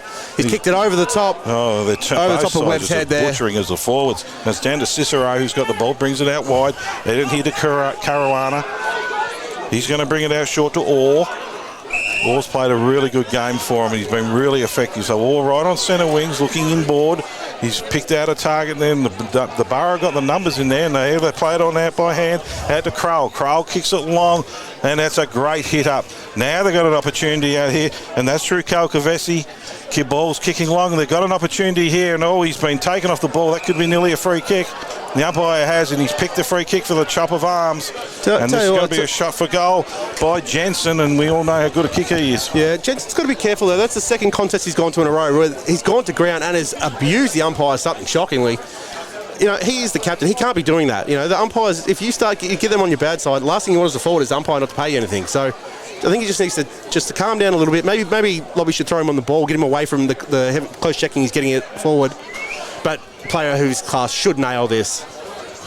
Mosdy. Nah, it's all right. I trust Mitchie. And he has missed it. He's hooked it far. He hasn't even scored. No, it's been punched through. No, out of bounds. Yeah, Mitch Jensen, he's better than that. But so 11.5 minutes into the second quarter. Diggers rest 5-1-31. Macedon 3 goals, 3-21. I think this is actually very good coaching here by Alistair. He's decided to fight the back line. And there's a shot by. He's missed it, and that was by Orr. He's causing him a big headache in the ruck and around the ground too, actually. It's now 5-3-33 to 3-3-21 Diggers rest way. But Diggers, they just haven't found a way to kick through this flood. They're just bombing it straight back to the Macedon players. Yeah, they just need to clean their forward entries up, and then unfortunately the floodgates might open because it's coming back. The Macedon turning it over far too easy in their own forward line. They don't have a target at the moment. I mean, Sam's down there and big Geordie Dwyer swapping into the deep forward as well, but they miss Cookie, they're missing Kernan and that, so their target's gone. Well, as we stand here now, the ball's just come in from Diggers' back line. There is only one person, Macedon side of forward of centre circle, so they're going to have to run this ball through here. As they do, run it by hands, outer wing, ball's been wrapped up, and umpires called for it themselves. He'll be balled up on the outer wing. This will give time Macedon to push forward now. One of the young Macedon boys has got a nice knee print of a Diggers rest player in the middle of his back there. Umpire's got the footy now. Just going to throw it up in centre wing. Up it goes, both Ruckman wrestling, and Orr just smashes it forward, but the Cats have got numbers behind the footy. They drive it deep, but there's a 2-on-1 contest down there, and the big Ruckman Davis is there for the Borough. Just chips it wide now. They're playing the short game. They're playing a bit clever footy now. Brings it in on his right foot and he just bombs it long, but there is numbers out behind the footy here. Now they're out, and there's one handball goes on to the middle. Out to Glenn Stewart. Stewart hits up about 45 metres out, 50 out from the Diggers rest end. And that was a little bit smart. As we said, they played the slow ball, and then when they had the player out, we've got a blood rule here. Macedon player will come off the blood rule. So Josh Wallace has got the footy. This might give time for Lobby to just get the advice out to the players there that run this ball through the flood. Don't just keep kicking it back on their head. So they've just got to reset their forward line and open it up. They do that, they'll be going all right. Yeah, and you know, if Macedon want to continue to flood, run the ball into the flood and kick over the top of it. Don't just kick straight back to them. So time back on here. So Josh Wallace lining up. He's right about 45 metres out from goal. He's nearly in front. Shuffle. Oh, he's going to kid up short, and the Cats have got the numbers down the back, and it's been ground's hit the deck, but the Cat Day's out there, and he chips it out to Korana. Got the ball, and he's going to be pinged for holding the ball, and the Cats are off. They're running now. Out on his left, he wants to be quick, and his kick's been rushed. And it's out to Sam. He hits the ball down onto the ground, but the Borough got the numbers there, and it's out to Lawton. Lawton handballs over down to Fowler. Fowler brings it in, and he's going to have a shot, and that is missed. He's ran too far. He's gone too far, the umpire's called it back. He was sort of caught in two minds there. Didn't know whether to hit up the target or go for himself, and then he's done neither. So again, Macedon, they shouldn't have taken that advantage there from the back pocket because they have no one forward. So you're just running it straight back to yourself. So Declan Filan's got the ball. He's just going to kick it out, looking for Nipper right, and then that's well punched over the line by the Borough players. And we're going to have another throw in right in front of the grandstand. And the big punch out was by Lachlan Hickey from the Borough. So Sideshow Bob's got the ball. given time for Macedon to push them forwards deep, but again, they're still all up inside the 50. Bob's thrown the ball in. Davis wins that tap out clearly. Pull of jumpers there. Jacob Hipke handballs off. That's Stewart. Stewart this way, that way. Sends the ball deep. Oh, good that's grab. A great mark. Is that Mitch Day? Yeah. Waiting for him to turn around. Sorry there, guys. Or is it Krull? Could be Krull. It was kicked in by Tengalia. We're going to have to learn how to pronounce that Krull. one. Yeah, well, he's had enough of. You think we've had enough turns at saying his name, but so Matty Krull, they really do need to take advantage of some of these. Krull's gone for his second here. Comes in, player of his experience should kick this, and he has. That's Kroll's second. That brings Macedon to Diggers Rest, 6 goals, 2-38. Leading the Cats 3-3-21. We've played 14 and a half minutes here in the second quarter on the Bendigo Bank scoreboard. And the Borough are just starting to break away a little bit. Yeah, what do you make it of this? I don't want to call it scrappy because it's a bit disrespectful for both teams. But no, the pressure Macedon are putting on enormous, but can they sustain it is the biggest question. And as you can see already from this quarter, they're sustaining the pressure, but they can't sustain once they win the ball. They can't push out of their defensive 50 because there's just no one to go to. No, there's nothing to go to. So they're looking down. Diggers are going to reset their forward line. I mean, it is such a potent forward line, but it's just coming in so scrappy. The Diggers half backs and wings are staying smart. They're staying out of the contest, but then they're just bombing it straight back to the Macedon numbers. So umpire throws it up. Oh, great hit by the Cats, and these punches it forward. They've got the numbers here, but they overrun it, and he's just working so hard, the young ruckman, and he's fighting desperately on the middle of the ground there. And Baggs is in there trying to help him out as well. I think the umpire's going to ball it back up, and we're right at the end of the cricket pitch. We're about 10 metres in from the Macedon centre forward line. Those 3 repeat efforts there from Dyer, which is exactly what we've seen last week. So he's unbelievable. The ball's gone up again. Baggs gets the stoppage out. Declan Filan drams on his left, sends it forward. Wow, great body work. He's paid a push against Jai White, and it's going to... Who's it going to? I'm not sure who this is. No, we don't have a number 19 in our list. They changed jumpers on us and they tell us. The book says it's Hamish Miles, but I'm not exactly sure who. Well, but anyway, do. So Hamish Miles, is it? That's what it says in the record, so we'll see how we go.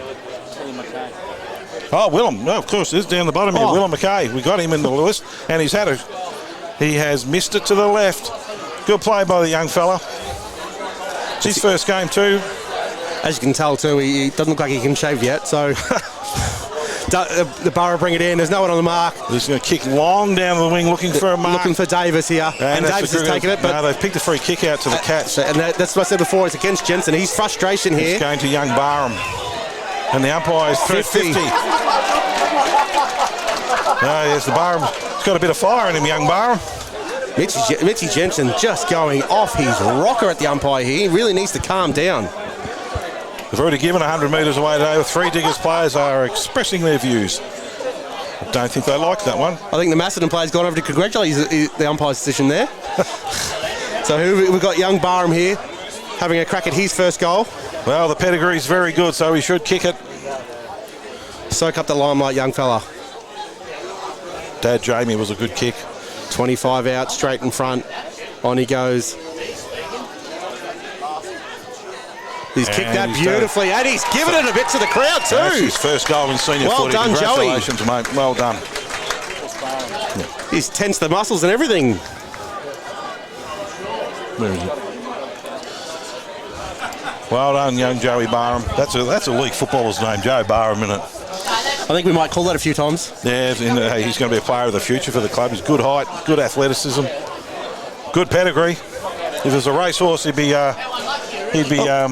sitting up there in the Class 1s, that's for sure. Well, you look at, he won that free kick by standing under the high ball. Yep. You know, his first game, he could have easily, there was some big boys around him. You know, you had Hayden Davis right on his head. That's 2 goals they've given away. From ill discipline. 50. Ill discipline. So, I mean, realistically. So, Diggers are leading here, 5-2-32 to 4-4-28, 15-minute 4 mark. points in it, and it seems like there's a lot more to it.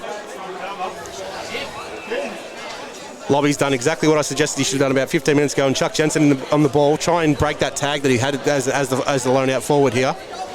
Up goes Davis versus Dyer. No one wins the ruck contest there. The ball's just bouncing around. Groven has been taken down by a great tackle there by Lachlan Hickey. Hickey on the left, sends it forward. We've got Ryan Mullen out on a half back flank, half forward flank, sends it inside. McMahon, centre half forward, sends it out further wider. Here we go, Jensen. He's hit the ground again, Jensen. And he'll be ready there. Joey Barham, he'll be there, kicks it on. He had no left foot there. Another but one. Surely that's downfield. Jensen, ill-disciplined again. He's better than this. So the ball has been paid downfield. Macedon have the ball on half-back flank. Goff swings it over to the scoreboard side. They've got the run now. Cats are out, and then Bridgeland's sitting out there, and he's going to pick the ball up.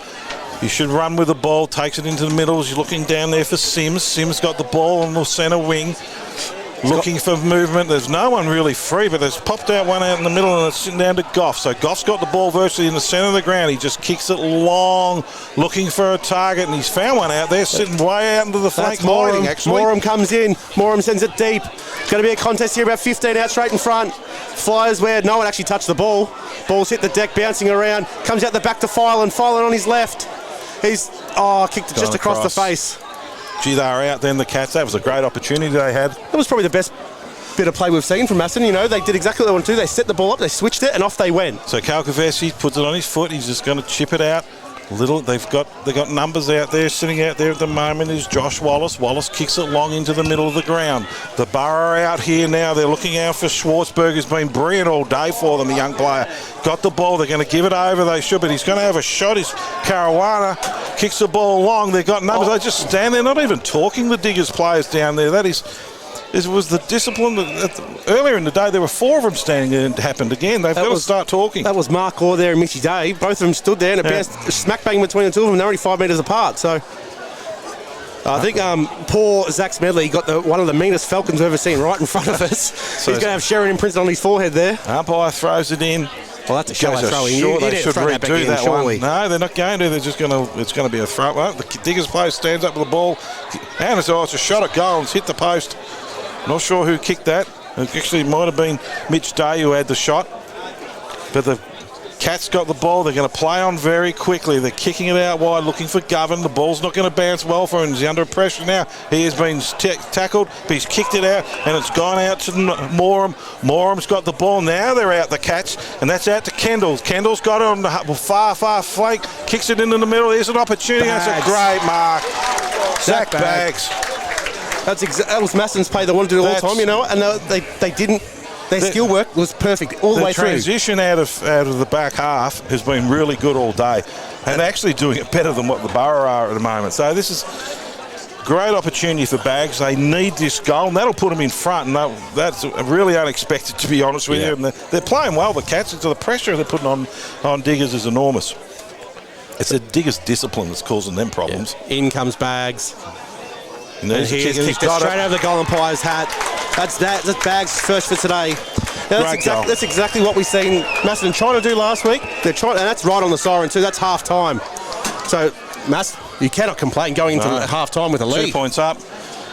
So, as we spoke about last week against Riddle, and again today, they want to switch the ball, and then once they're out, they want to go. Yeah. And the last 2 plays, they have hit their target all the way down the field. And that's made it, they've just gone wide. They've played the ground beautifully, where Diggers seem to get, they come through, but they're under so much pressure and so much ill discipline in their forward line at the moment. It's just falling apart for them. Yeah, and if they clean it up, they'd be 5 goals up at the moment. You can see the steam pouring out of Lobby's ears from here. So you'd be furious. And, you know, that last poor free kick from Mitch Jensen was right in front of his box too. So.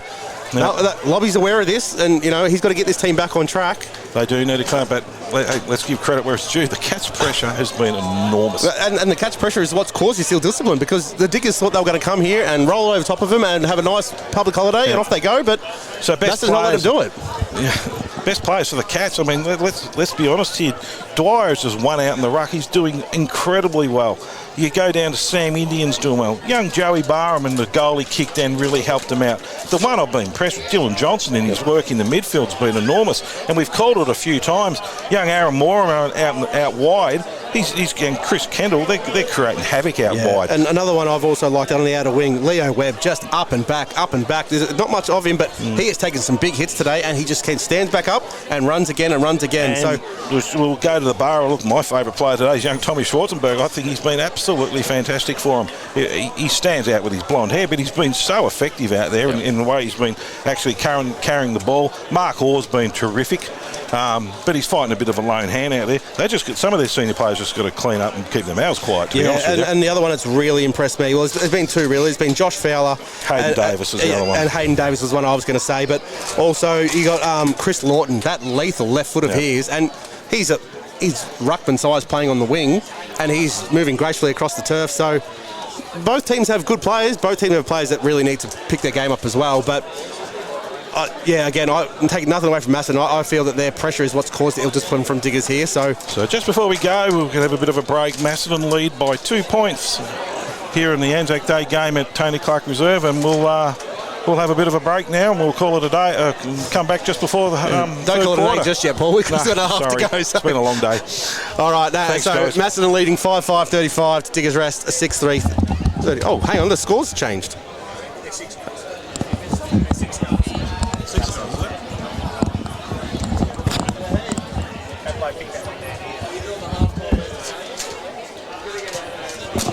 Sorry, the scoreboard was wrong here. So it's been Macedon a 5-5-35 to Diggers Rest 6-3-39. So, thank you. We'll see you back at 3/4 time. Thanks.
Running of the Memorial Cameron Baird gift. So we've got junior boys, junior girls, senior female, senior male race. So we'll come back in a moment and give you a little bit more of an update. But mums and dads, boys and girls on the footy field, you'll see there's a running track. We need you to move off the running track so that no one gets injured. Okay, guys? Hey, mums and dads, if you wouldn't mind just getting your help with the little tackers. The running race will go from the bottom end of this side of the ground to the top end of this side of the ground. So, kids with your footies, if you want to keep kicking, please go to the far side of the ground and have fun. But on this side, guys, you have to hold your footies and we can't kick any further. So, if you want to keep enjoying kicking your footies, please, guys, move to the other side of the footy ground. Thank you, and we'll be just about ready to go. Give us about 5 minutes, ladies and gents.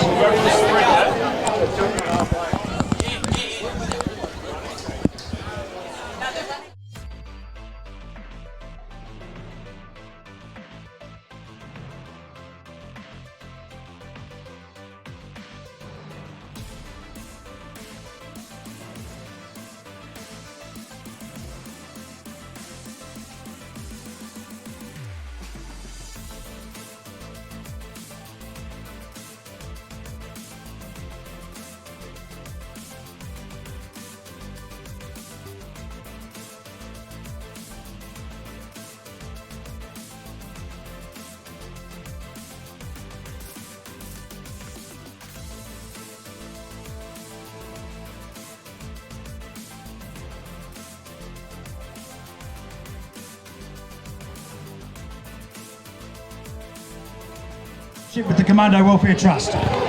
The Commando Welfare Trust looks after commandos and their families in times of financial hardship. We also formed a link through some of our friends here with Cameron Baird's family. Now, for those of you who don't know, Cameron Baird, Victoria Cross winner, Medal of Gallantry winner, actually played in the Riddle District Football League.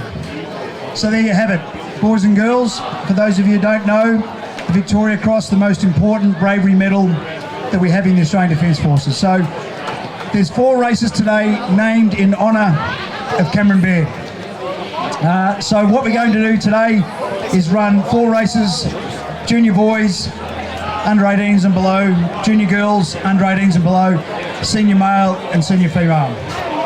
We'd like to thank Scotty and Kate O'Brien from Macedon Nursery Garden Supplies. They've sponsored the $400 prize per race, ladies and gentlemen, plus $200 for the trust. So thanks, Scotty and Kate. We'd also like to thank for the senior race. This year it's gone up to $1,000 prize purse for the winner of the senior male and the winner of the senior female race.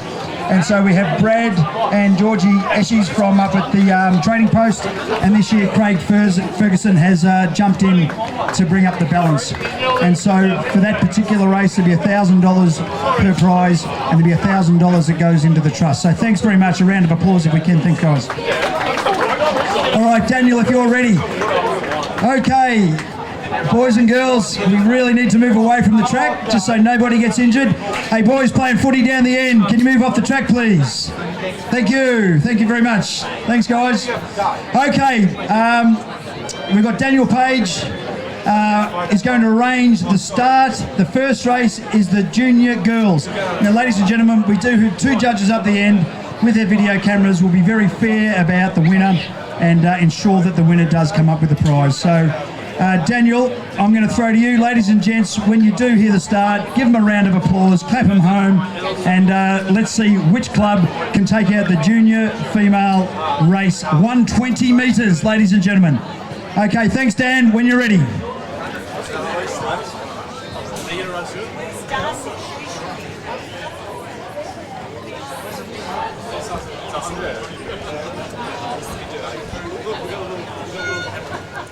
And they're off and running with a 120-metre stall. Not exactly sure who is who. We haven't been given any names, but the one closest to your screen is leading at the moment. This is great pushing, and she's extending her lead out here all the way through to the finish line. 120-metre race, and the winner will be the lane closest to the screen stand. Well done. Fantastic, young ladies. Well done. Congratulations. A big effort, and thank you very much. We'll announce the winners after the 4 races have been run. All right, so ladies and gents, boys and girls, we've now got the junior boys 120-metre Corporal Cameron Baird Victoria Cross Medal of Gallantry gift race. Thanks, Dan, when you're ready.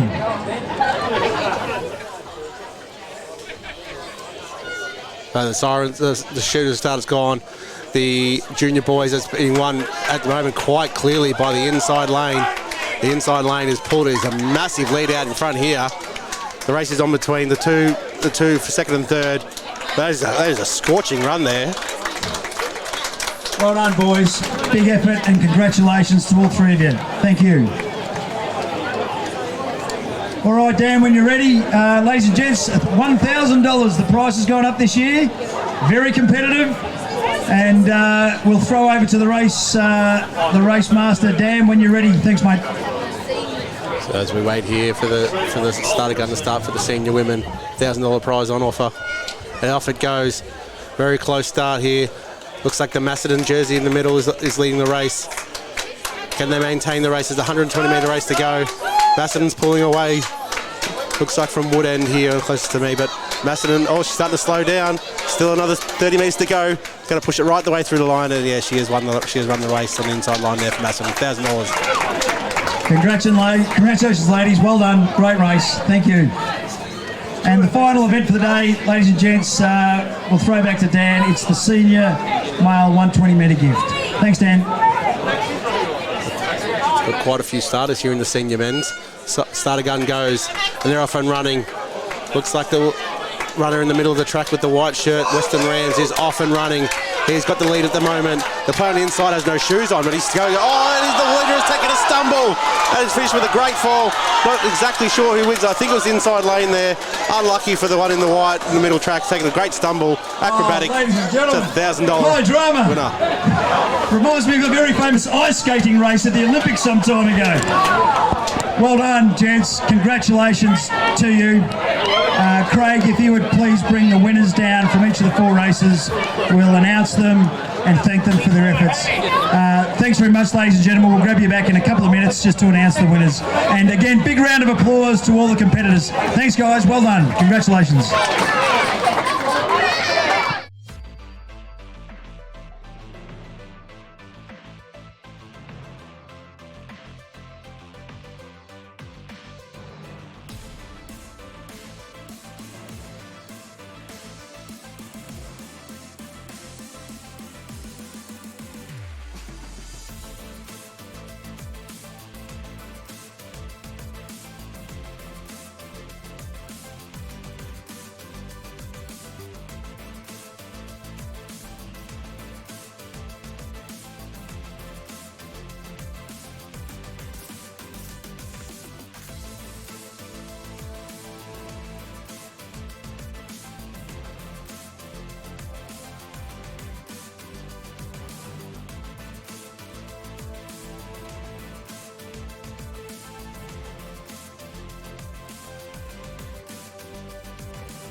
This race on the front page of all the newspapers in Melbourne, aren't we, Bill? Thank you.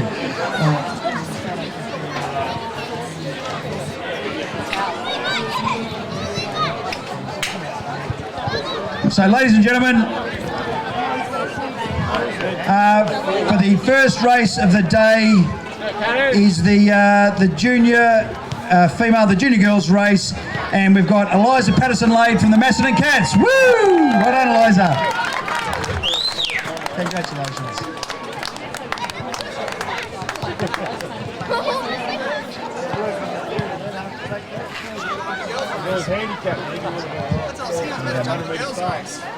Ladies and gentlemen, the junior boys, under 18 and below, we have Hunter Hansen from the Sunbury Lions. Well done, Hunter. Congratulations.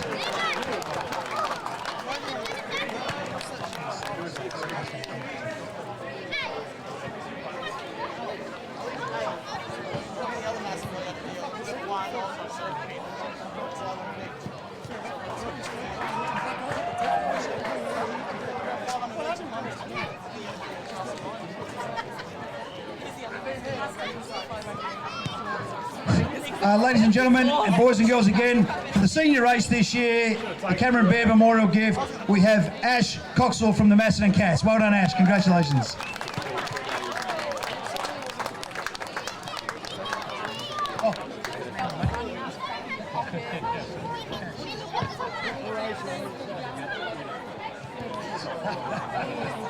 Congratulations.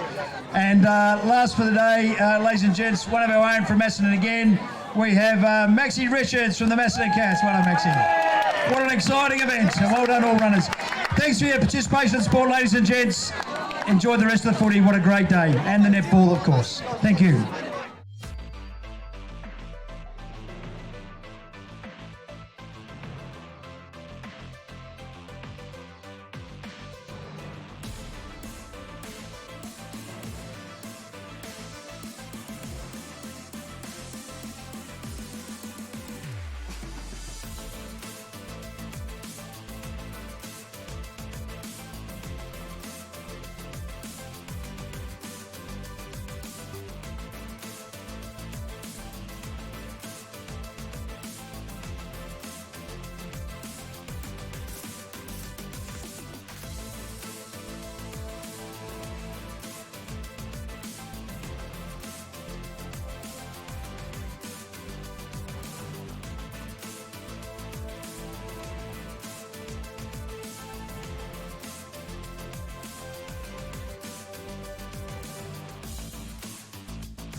Welcome back to Tony Clark Reserve here for the second half of our Anzac Day clash between Macedon Cats and Diggers Rest Boroughs. Paul, what do you got to say for the second half, mate? What do you reckon's going to happen? I'm still recovering from the running race. That was the best tumble I've seen, and recovery. Someone should sign him up. It was fantastic. He should have got the money just for the tumble. It was brilliant in the men's run. Great athleticism, wasn't it? and it was for a great cause too. Cameron Baird gift, memorial gift. $1,000 went to the two winners of the senior races and $400 to the juniors. So well done to the charity for raising that. A great bit of fun. And here in the grandstand, when the young guy from Western Rams did take that fall, geez, we got up and about with it. Everyone loved it. So it was a close race till then, and now it was brilliant. It was really well done. Second half's going to be really, really interesting. Can the Cats keep the pressure up? Tough for them. I mean, it's a big day, so the adrenaline will be running. They've lost both their key forwards. There's an enormous bit of pressure on their forwards, especially Sam, Indian, who now has got to stand up and take the ruck work. So the him and Jordan Dwyer are really going to have an enormous influence in this second half for them to have a chance. But they're playing good footy. They're certainly outrunning wide Diggers, running better than Diggers. And Diggers themselves, they've just got to be disciplined. I mean, they gave 2 goals away. They're mouthing off. The captains, guys, you're the senior players. It's time to put your head in and concentrate on the game and set the example and set the standard. I know it can be frustrating. We've all been guilty of it. But it doesn't change the umpire's decision. It just puts you on offside to him. So second half is going to be interesting. Look, I think the Borough will run away with it. That's my own opinion.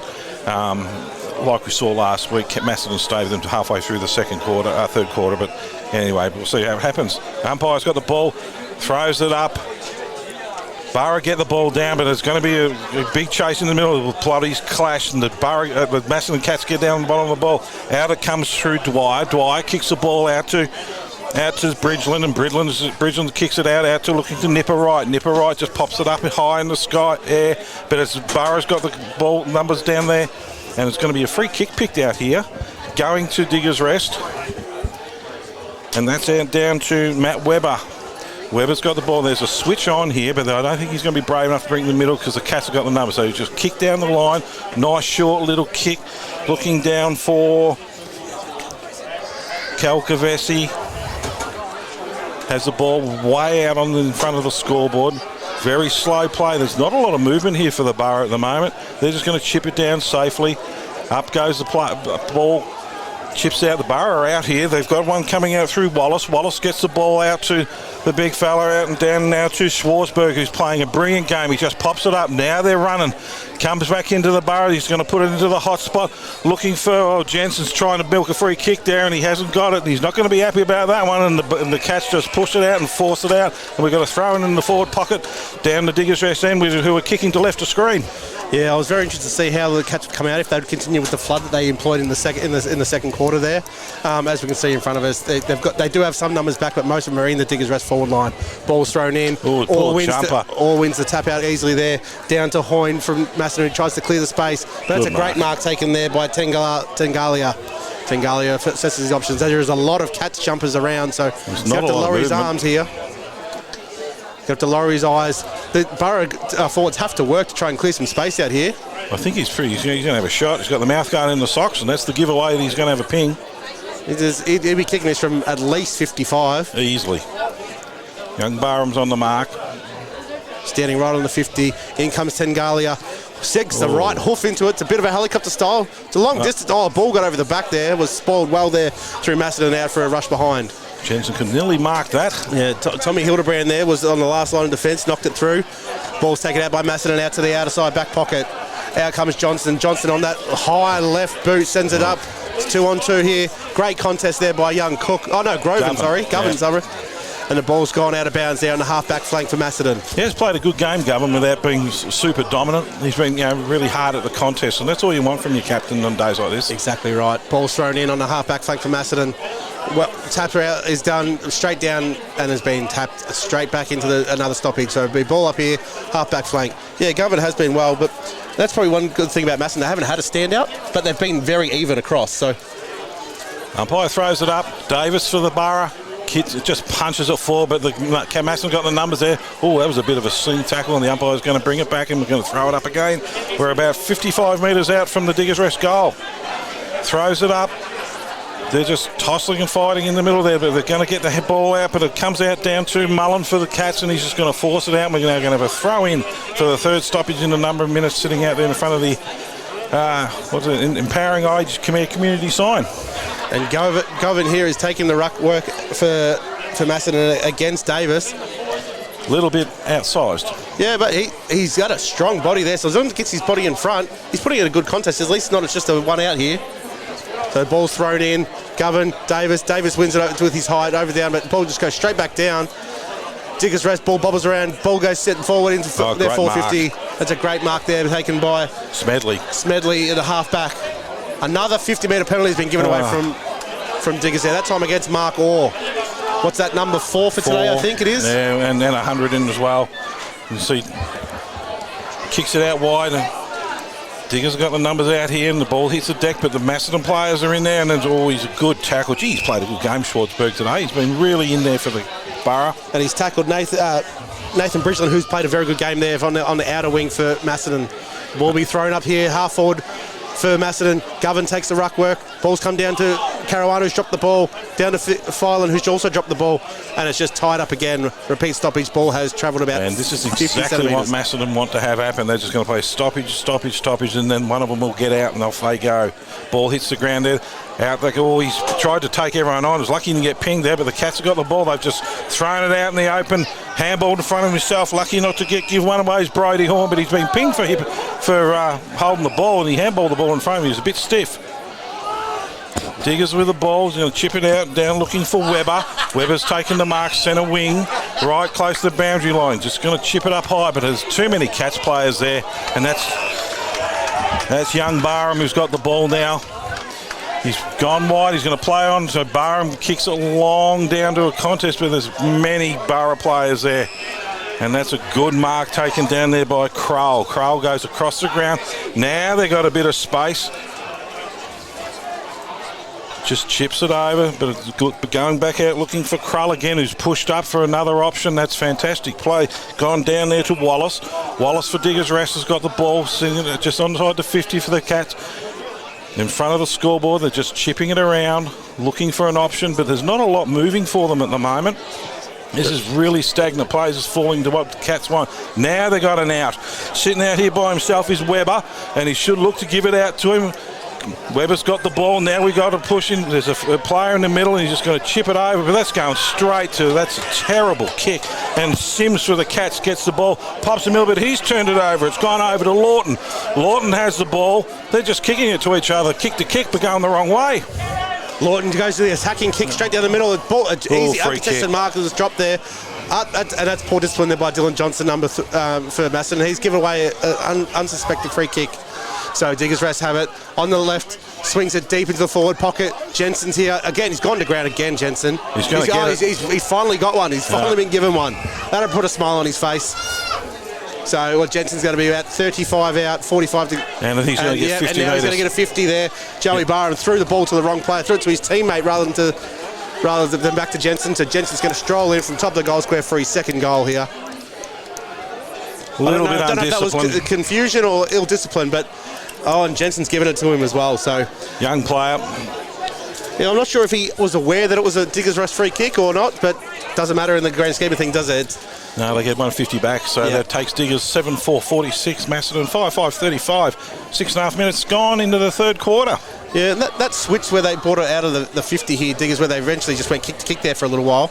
I don't think the Diggers players worked hard enough on the switch outlet to push the boundary side. No. The kick was terrible. The kick went to the only Macedon player within 20 metres of anyone, but still. But they're both turning it over to each other. The skill set's not great. There's no excuse today. It's a beautiful day. No, it was just the work rate isn't quite there for Diggers at the moment. No.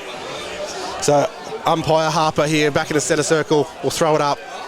Davis first Dyer.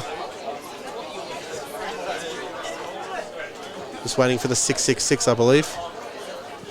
There's going to be a infringement here for the 6-6. No, he's going to throw it up. Ball goes up. Davis versus Dyer. Dyer jumps way too early. Davis smart there. Stayed down, wins the tap out, gets the centre clearance, moves it forward. It's hit Mullen versus Bridgeland. Ball comes to ground. Free kick. There's been a free kick. Diggers going to Diggers Rest. Didn't see. I thought actually might have gone to the Cats that one. Ryan Mullen wins the free kick there. And Mullen assesses his options. He's got to move it quickly before they flood back Macedon, and he has. He's hit up. Kroll on the left towards Mitchy Day, over his head. Mitch Day gets his hands to it, ball's on the ground, handball's out. We've got Fowler on the left, and he's hooked it too far. One behind. Diggers Rest 7-5-47 to Macedon 5-5-35. So Jared Bullis is going to kick the ball back in. And that's a handy little lead the Borough's built up here. Hildebrand's calling for a wide out in front of us over here. Bullis is just going to chip it short. Cats playing careful football, just trying to take it out. Kicks it long, looking down for Tommy Hildebrand. Hildebrand's outnumbered. He's taken a great grab and plays on. Kicks it along the ground. Ball's bounced nicely for the Macedon players, but as he's turned it over, he's handballed into the Burrow. Got numbers now. Comes back in through Caruana, kicks the ball along, and it's a good mark out there on the half-forward line. Out there for Fowler. Fowler's played well, kicks it along to Orr. Orr's got the ball, he's going to put it up for Jensen. Jensen's been gone over his head, and it's down to Johnson, who's got the ball, working hard for the Cats. Johnson takes the ball out. Got numbers out there at the moment to Govan. Govan just kicks it along the ground, looking down for Moram. Moram's out there. They've got room now. He's taking the mark. Just playing it short. Just going to bring it back down, and it's down to Sims. Sims has got the ball. He's got to slow it down here because he's got to wait for his Macedon teammates to move slowing it down to a walk here. And this is what's smarter than they didn't do this in the second quarter. They didn't slow it down here, and they didn't kick to anyone. Now it's given time for Macedon to get down, even out the numbers. But it's a spilt mark there by Diggers, but they've got numbers on the ground level, and they run it away from half-back flank. Hit up Mark Orr, right on centre wing. Mark Orr runs it along, gives the handball back to Diggers. Govan, great tackle there. He has disrupted this. They were out here, but the ball is just pinging around, bouncing back and forth, and the ball has been tied up on the outer wing. Great play, Hamish Govan. He was outnumbered, and he fought, and he was one out, and that was a fantastic play by them. Young Barham too. They're pushing over. They're really putting a lot of pressure on the ball carrier. Yeah, it's exactly what we're waiting for the captain. So the ball will be thrown up here, outer wing. Just on the Diggers' rest side. Ball goes up, one down by Orr, but the clearance has been won here by Macedon. Ball's just got to sit. Unfortunately for Hoyne, it doesn't sit. Ball was turned over here. Their Fowler on his left, hits inside forward. That's a great kick. Oh, and well 50. Done. Fowler there from Diggers' rest. That's a great inside 50. That's poor from Goff. Doesn't stand the mark. Mitch Day runs into pretty much an open goal. Easy goal for the Diggers. That's 8 goals, 5. The Diggers go out now to 53. Macedon 5-5-35. They're opening up a handy little lead here. Yeah, look, Goff was beaten in the 1-on-1 contest, but then just didn't stay attached and didn't pay any attention to the mark. Mitch Day, aware of exactly what was going on, ran into the open goal. Did. Smart play. Yeah, so that's staying engaged in the game there from Mitchy Day. You know, Goff, he's been pretty good this morning, today, but unfortunately that's not the one something he's going to want to look back at. No, and doing that right in front of your coach's box, I think the coach might bring it up as well. Well, you got to be alert the whole time. You know he's going to play on. He just strolled into goal. Umpire's going to throw the ball up. Up it goes. Davis gets the tap straight down to the Diggers players, and they just bomb the ball along looking for the tall timber. That's a great mark. Worked him underneath, and the Cats are going to repel out of defence, looking down towards the ground. But there's 4 Diggers players here, and they've got the numbers. Concentrating on the well, great play, handball out, comes out to Hickey. Hickey with the ball up, they're just going to muck around with a little bit here, not overuse it. Down over through Davis. Davis gives it back to Hickey. Hickey kicks long, and that's hits Kralers or Day. Day's got the ball again for another shot. This will be for his 3rd or 4th goal. It'll be second. This is his second. So. But that was a lethal left foot there by Fowler, wasn't it? That was a great left foot inside 50. This is about where he played on from last time and had it a bit easier, but the guys are well on the mark now. So Day's got the ball. He's probably about 30 metres out. He should kick this. He's an experienced player. And I've just mozzed him. It's a tightish angle. I'll let this one slip if it doesn't go straight through. He has missed it to the right, and it's another point to Diggers. So Diggers 8 goals, 6-54, lead Macedon 5-5-35. We're 10 minutes into the 3rd quarter on the Bendigo Bank scoreboard. Macedon look to bring it in here. He's got the option short. He doesn't quite hit Bags. That's turned the ball over in a dangerous area. Jensen from 40 out, snaps around his body. That's frustration from Jensen there because he had players running past. He should have given the handball off. Bullis kicks it short and it's gone out to Goff. Goff's going to drive it down centre wing in front of us here. Looking down there for Webb. Webb's taken a goal. He didn't pay it, the umpire. That was a bit unfortunate. Coming out down to Davis. Davis kicks the ball across into Orr. Orr has been an absolute headache for Macedon today. He just chips the ball into the middle of the ground and it's down into McMahon. Right at centre forward. He's going to play it short, looking for a hit-up target, and that's a great hit. Fantastic kick. That's Tommy Orr, number 90. Not many players wear a number 90 on their back. And having red hair. And having red hair. Relatively tall, easy to call for us callers. Blondes and redheads. He's still got to kick this from outside 50, but he looks pretty confident. He will be kicking from outside 50. Tom Orr right in front, kicks long to the hot spot, looking for a mark. Oh, big leap. The umpire's going to pick a free kick out here, and it's going to Macedon. And I think it's Fireland. Just kicks it out long, out to the flank, and then that's Fireland out there right at the moment. He's always been flipped off the ball, but they've got the numbers out there through for Govan. Out there through Bags, and they're going to play on. He's just kicking it along, but looking for numbers, and Diggers have got the players down there, but the ball's going to roll out of bounds. No, it's going to stay in, right in front of the scoreboard. And Diggers with hands out to Schwartzberg. Schwartzberg on his right foot, pops it up, looking down there for Bags, and he's taken a really good contested mark. Zach Bags for the Cats has the ball centre wing, just chips it out wide, looking for Govan. Govan with the ball way over the boundary line, centre wing of the ground. Looking, not a lot moving for him. He's looking for a target. He's going to drive it long. But I think the Borough's got the numbers down there, and they certainly do. And the big, tall guy in Davis has taken the mark. And he's missed his target, Davis, going forward, looking for Tommy Orr. Ball bounces off his shins out of bounds on the outer side, half forward flank for Macedon. Umpire waits for the ruckman. They're all set. Throws the ball back in. There's one down there by Orr. The ball is still pinging around. Declan Fireland wins a hard contested ball there, but it gets stripped out of it. Handball's back into congestion. Ball is just pinging around, and the umpire's going to have to call it to a stop here. So right in front of the scoreboard, half forward flank for the Macedon side.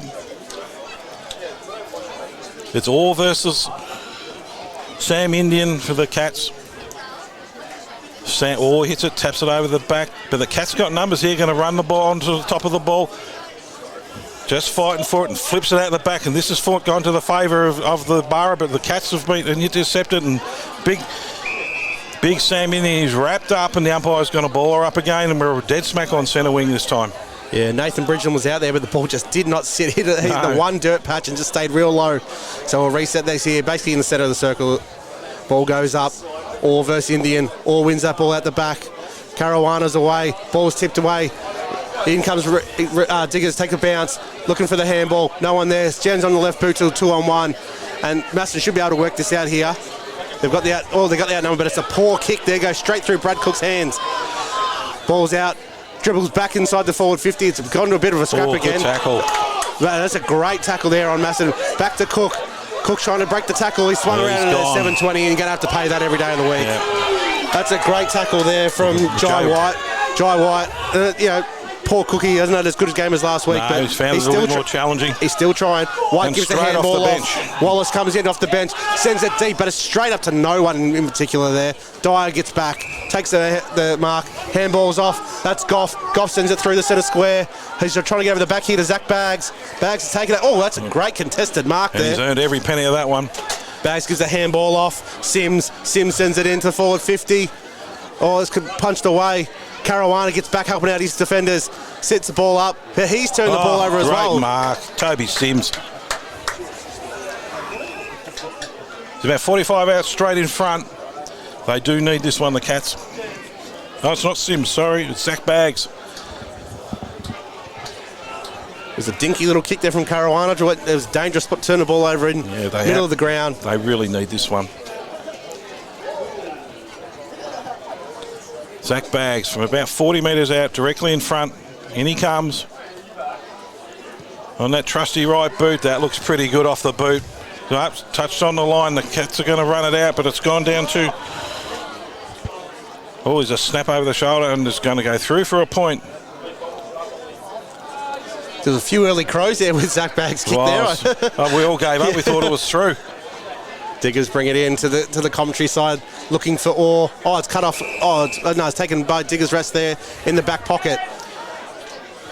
He goes inboard to Lawton. Lawton sings it out on the right side, but he's turned the ball over. This is great pressure here from Macedon to keep the ball inside. Cookie, that's a great tackle from Cook.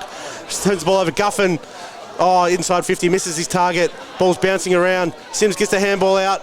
And that one is a goal. That's a great goal. That's by young Willem McKay, his first game. Well done. That'll be his first goal in senior football too.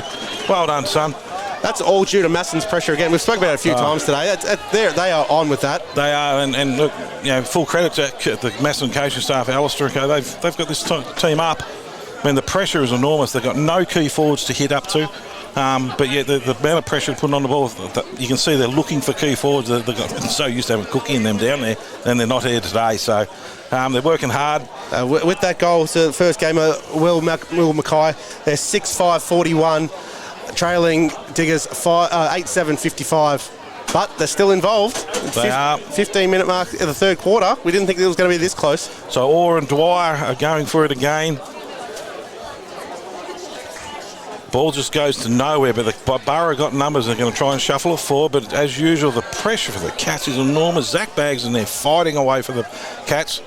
He's been enormous for him today, Zach. Umpire with the ball again, which is going to ball up. She's hard work getting out of the middle. Both midfields have been nullified today. Up it goes. Orr just taps it over the back, and it's gone down to Caruana. Kicks the ball deep into the Diggers' Rest forward line, but the Cats have got the numbers there, and they're going to work it out with hands. Good play. They're just very patient. Chip it out wide and along to a one-on-one. They need to take the mark there as Govan, but the Cats have got the numbers down there through Hildebrand. Kicks the ball long down there. Oh, that's a great. Zach Baggs again. Turns around on his right boot, looking to go. It was a set of hands in the back. He was lucky he didn't get a free kick there. Unlucky to get a free kick. The Cats have still got the numbers down there, but the Borough, they're just going to scrap it out. But it's come back into the hands of the Cats. Oh, a big hit on Jay White from the Cats, and he's going to get a free kick here. And he's a little bit sore. Actually, he's very sore. Yeah, I wonder if that'll get seen by the MRO and Michael Christian and all their mob at the AFL. When we get a small player running into a big player, it's going to hurt. Yeah. There was no malice in it either. Oh, they've been allowed to play on here. Caruana sent the ball forward, looking for Jacob Hickey. Ball comes to ground. Schwarzenberg's there. Hickey grabs the ball back. Handballs the ball straight back to Toby Sims, who sends it back towards the injured player. Why is the player allowed to continue? I just don't understand this. Well, he's come good. Yeah, Diggers are here. Kicks the ball over the top, back to Schwarzenberg, right in front of Leo Webb. And he's having a bit to say, Schwarzenberg. He's been playing well for him today. It's assessing his option. There's not a lot there moving. So he's just got to send it straight back down the line.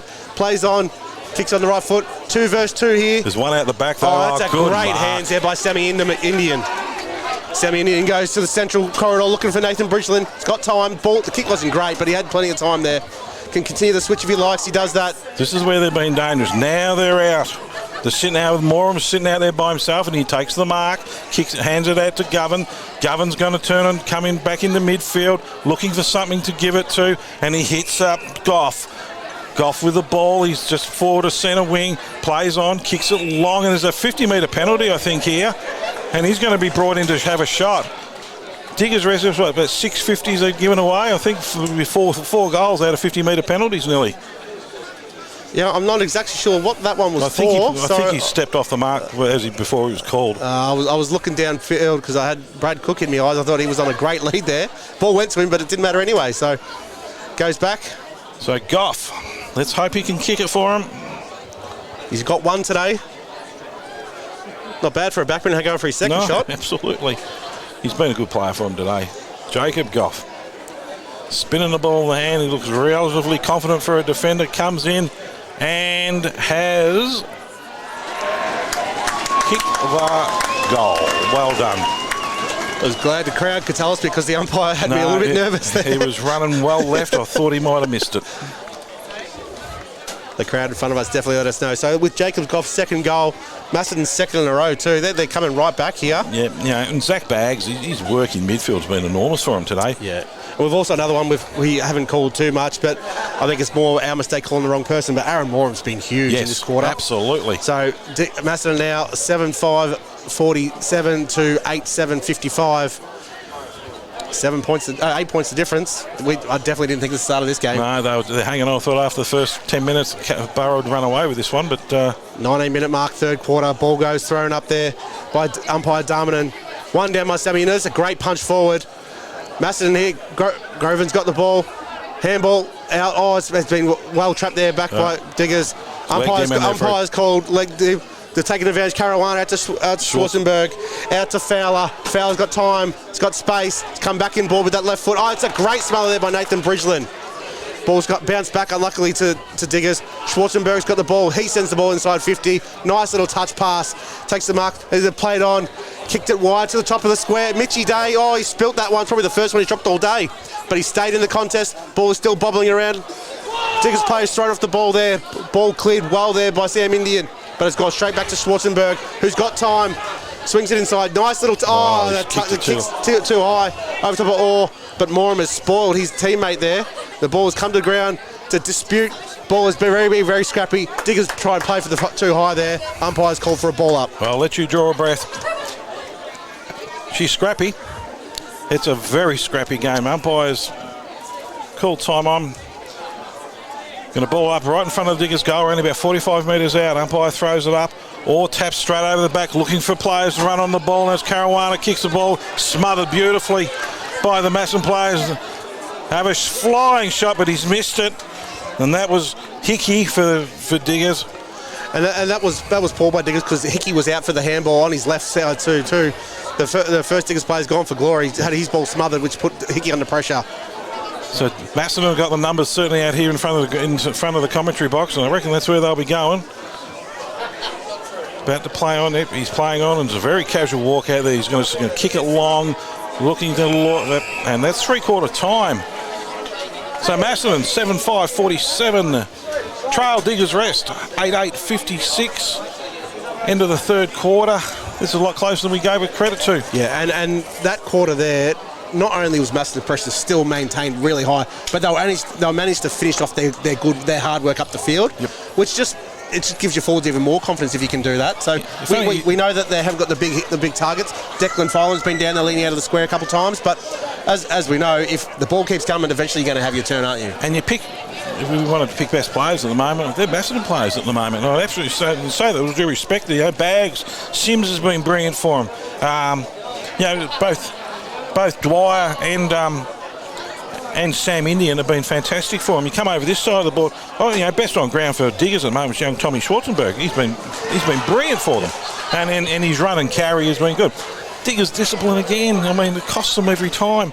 But they're an older, experienced side. You would hope they would, they'd pick this up, and I'm sure Lobby's going to mention to them again. But look, it looks like Macedon are in top gear, and Diggers are running around in third gear at the moment. We're just sort of waiting for it to open, but it doesn't seem to be. No, Diggers started that quarter exactly how we expect them to. They come out, they kick a couple of goals, and we thought, all right, this is the floodgates opening. Yep. But Macedon didn't let that mindset creep in. They knuckled back down, put their head back down, and they decided to run the ball rather than just kicking it straight back to the Diggers numbers, who then kicked it straight back to the Macedon numbers. It looked like an old-fashioned markers up back from the school ground. Toby Orr's been great, and he's now not just bringing the ball to ground, he's knuckling it into open space to let them run on. Guys like Hickey has been running onto the ball. Same with Schwarzenberg. He's hitting it to advantage. Schwarzenberg went in the middle of that quarter too, and gave him some run out of there. Macedon playing smart footy. They're coming out wide. They've been patient with their bringing. As I said, they're missing their key forwards at the moment. This will be a very different game with both those key forwards sitting there. That's for sure. Yeah, I think Mark Orr, I think he holds the key here in this last quarter, because as he can dominate in the ruck and get the ball out to the open space, which is exactly what Macedon don't want, you can have players like Caruana running forward, and even Ryan Mullen, who he started that quarter house on fire. Yep. But I don't think we called his name in the second half of that quarter. So. No, it's going to come down to... Tommy Orr was good. I mean, we get them both mixed up, 90 and number 9, but he was an important player. Took a couple of really big grabs out in front of us over here and held up a couple of Macedon plays. But this is a real scrap. This is not an open, dry day football game. This is just hard work around the midfield, and the turnovers are enormous, and full credit just due to pressure on both sides. And I think you mentioned earlier that, congestion, scrappy football on this big ground, every player's running 2-3 Ks a bit further than what they should. And you know what? They're still running on top of the ground. Now, we did mention in the first quarter Jack Kernan come off with an injury. We've seen him in front of us with a sling, but... He's done. Yeah, and he does look a little bit despondent, but he's still here. He's still in his gear. He's supporting his team on. That's great to see, from a leader of that as well. He hasn't got changed. He's out there still in his footy gear, got the sling around his neck, and still chatting to all the boys. So... that's well done from Jack. And some of the players, we go through some of them at the moment. Hamish Govan, hasn't set the world on fire, but he's worked his ring out down there, trying to just one-on-ones, one-on-twos, stoppages, in and out, fighting for the footy. He's the one that's pushing into space. So, well done, Hamish. And, your first game for the club's always hard, and he's and captain, first game for the club, and make you captain. There's a big expectation on you, and he's living up to it. He's going to endear himself to this team by putting his hand up to go in the ruck against Mark Orr and Hayden Davis. Yep. And, they are massive men against him, and he's putting his body in, and his body's going to be sore tomorrow because he's just all over the ground. He's working hard. And Declan Filand, another one who's done really well in defence for the Cats. Carries the ball, done very well. You go with Zach Baggs, can't speak highly enough of him. His effort and ran midfield, he's as tough as nails, that one. Toby Sims worked really hard all game for him as well. Brody Horn's been quiet. Sam Indian's trying hard. He's not going to get any shorter as the day goes on. So Sam Indian's been going really well. They've lost Jack Kernam. Dylan Johnson, been a surprise packet for him. I mean, he's been getting a fair bit of the footy. So it's really good seeing young Wilhelm McKay kicking his first goal too. So that both him and Barham, both first gamers, both kick goals for the club. So that's good. The goal kickers, get you to go through them and who's kicked what so far. So we've got Kendall kicking one for Macedon, Declan Filand kicking one, Zach Baggs kicking one, and the one we all thought was the second one that they all celebrated early. Joey Barham's kicked one. Jacob Goff's kicked two. That's very good for a defender. Yes, and he has been a highlight with his boys out of defence. Yep. And young Will McKay, we just mentioned before, kicked he's in his first day. For Diggers, we've got Mitchy Jensen's kicked two. Mark Orr's kicked two. Mitchy Day's kicked one. Chris Lawton's kicked one. Kroll's kicked two. So, but Mitchy Day and Mark Orr, in the first quarter, they were setting the house on fire at forward 50. I don't think they've been sighted since then. No, and look, as we all know, we're into the last quarter on a dry day of footy. The talls aren't going to get any shorter, but they're also not going to get any fitter. And the smaller players, the young Macedon legs, last week they ran out on a heavy ground in tough conditions. Let's be interested today and see how they go. It'll be really, they could overrun Diggers here on this big ground. And I think the key to that is, for the poor kid, I feel a bit sorry for him, but I keep calling him Declan Filand, but Nathan Bridgeland on that outside wing has been up and back, and the amount of bottom of the packs he has been on, I think Alistair will be extremely happy with his game so far. Make a call. I'm going to stick with the experience of Diggers, but I think, at the start of the day, I think I had him by 10 goals.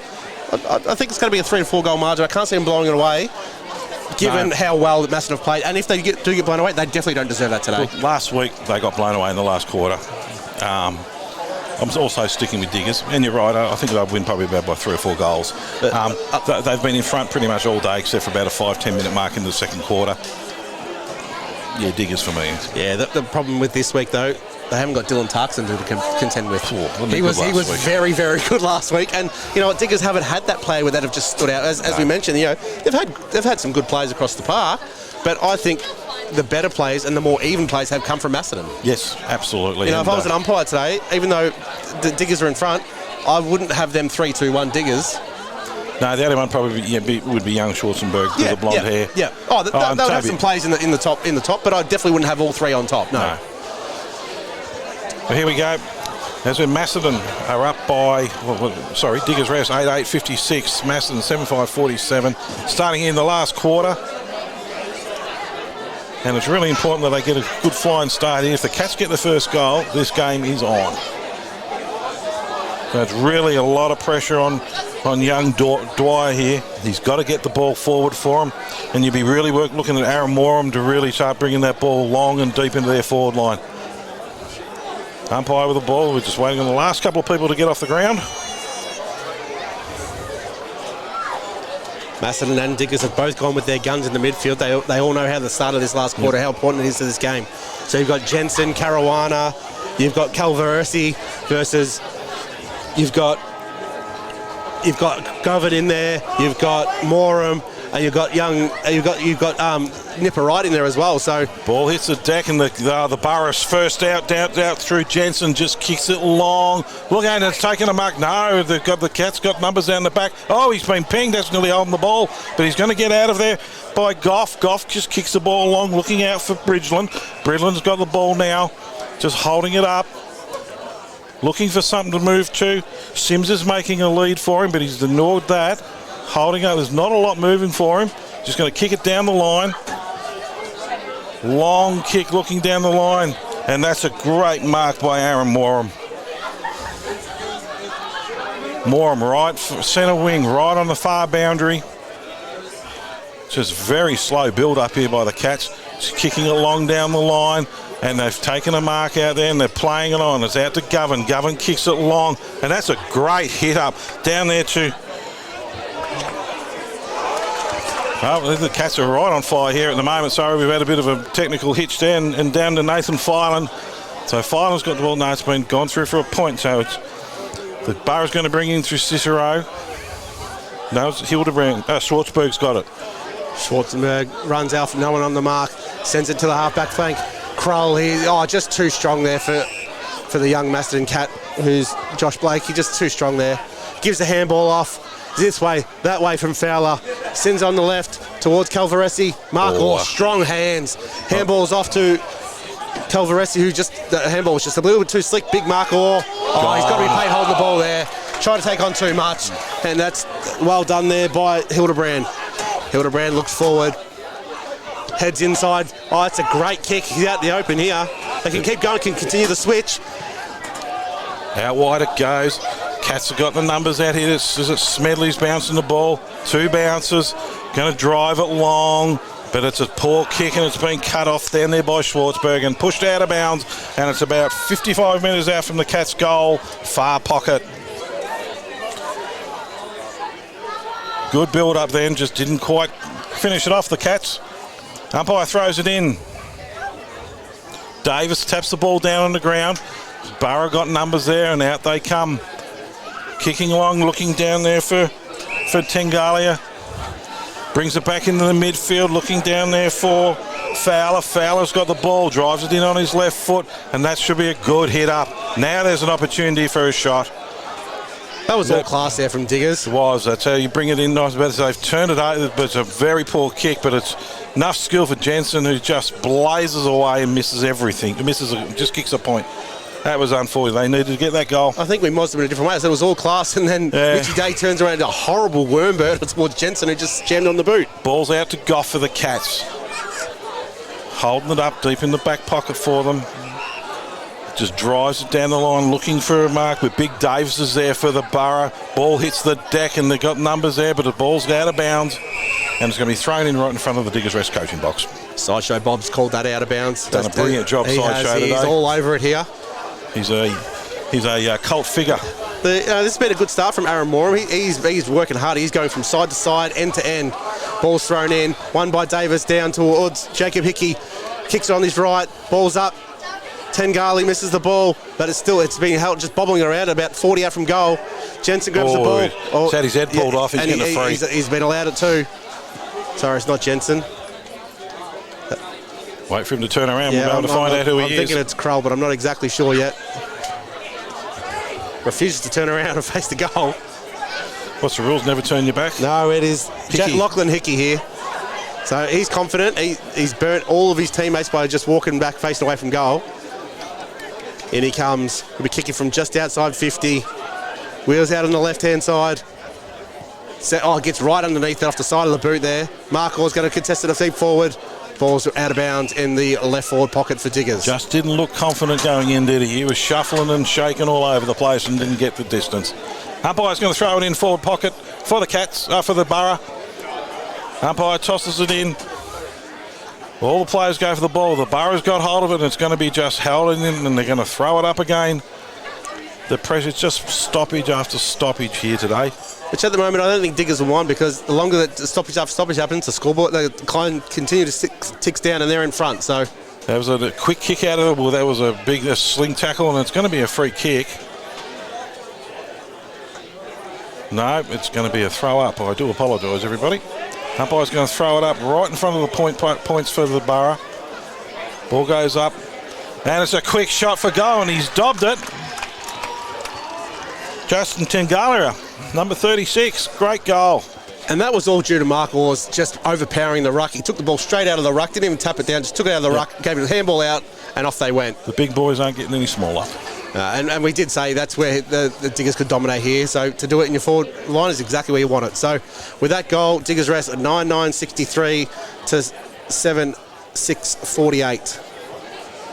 Just a constant 15, 20 points sort of buffering all day, isn't it? They haven't been able to blow away and haven't been able to pull it back. And you know what? Like, I know Macedon won't think of it this way, but this is a fair reflection of the game, I think. That it should not be a blowout. Macedon don't deserve that. No. And Diggers don't deserve that either. They have not played to their strengths either. So. No, absolutely not.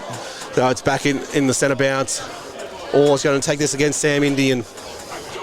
As Jordan Dyer tries to get back on the ground. Ball's up. Orr wins his tap out and has done a big punch forward for Jacob Hickey, who's running straight through the middle. Hits the ball straight onto the chest of Krull.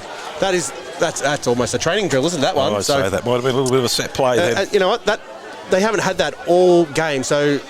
But they've done it a couple of times of late now. If you're a Macedon on-baller, you would want to be starting on the defensive side to cut that off, or at least put pressure on it. So Krull here, lining up for his third goal.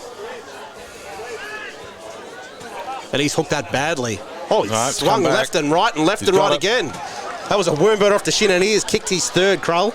It was ugly but effective. Well, as they tell me on the golf course, you're not drawing pictures, you're just writing down numbers. So doesn't matter how you get there as long as you get there. I'll be happy to get out of triple figures. So with that, Diggers 10-9-69 lead Macedon 7-8-48 and 5.5 minutes gone in the last quarter. And they're just starting to break away just a little bit now. Yeah, I'll let you take this one away, Paul. Much appreciated. Umpires in absolute no rush to get back into the middle of the field. Looking around for the 666ers, throws it up, Orr is in there against Dwyer. Orr just taps it down again, but it's not going to get the run like they did last time. They're just going to dive on top of it. And it's going to be a throw in. That's Chris Kendall getting up off the bottom of the pack like he has all day. Virtually in the middle of the ground. Umpire throws in. Orr against Dwyer again. Orr just taps it out the back, and it's just going to be a real scrap here. And we're going to ball it up again. Third ball up in a matter of minutes. We've got young Tommy Orr here on the outer wing, all by himself. This ball comes out here. Yep. He is away. Out the back it goes again, and the Cats have got it out in the middle, but it's just it could be a free kick here. No, the umpire's going to ball it up again. She is just pressure here at the moment. Is lucky there. He dived in the back to Schwarzenberg's back. And again, Tommy Orr just still sitting out this outside of the pack. If the ball comes out, he's away. He's keeping his width perfectly here. Ball's up from Jacob Hickey. He gets pushed forward down towards Ryan Mullen. Ryan Mullen ducks the tackle. Oh, you can't pay that if you duck, sir. Sorry, you can't do that. Ryan Mullen assesses his options, chips the ball over the top. Oh, that's a terrible kick out in front of Caruana. 1 versus 3. Caruana, the best he could hope for his ball to go out. He's got a push in the back. Yeah, no, it's out of bounds. It's the best Caruana could hope for. That was poor effort there from Mullen. So right in front of the scoreboard. Boundary umpire is going to throw it in. Orr versus Dwyer again. Ball goes up. Actually, it's against Govan. Ball just punched forward by Orr into the path of the Diggers players, and there's a flying shot at goal, but it's missed to the right. And that brings Diggers Rest out to 10 goals, 11. Macedon 7 goals, 6. We played 7 minutes of the last quarter. Cats play on from back through Hildebrand. Hildebrand gets the ball. They just drive it long, looking down there for Mullen. Diggers have got the numbers, and they're just going to drive it forward again. Pure numbers coming out here. It just comes out down to McMahon. McMahon has a flying shot, and it's gone out of bounds on the full. Be a free kick to Macedon in the back pocket. Yeah, poor Jacob got there for Macedon. He had that ball swallowed, and it just bounced away from him. One of the intricacies of that oval ball. It's been called to play on here for Macedon. Switches, dangerous switch across. That's well taken there by Hildebrand in front of Jensen. Hildebrand in the left back pocket. Sends it down the line out towards the scoreboard. Congested players there. That's a big grab there from the Diggers player. It's a nice little hang time, but not enough for me to get his number, so I couldn't exactly see who it was. He sends it straight back inside 50. Another haul of players there. Jordan Dyer with the one hand. I thought he took that. It's come to ground. Ball goes out to the big fella. He kicks it on the right boot, sends it back to exactly where it came from. Great contest there by McMahon.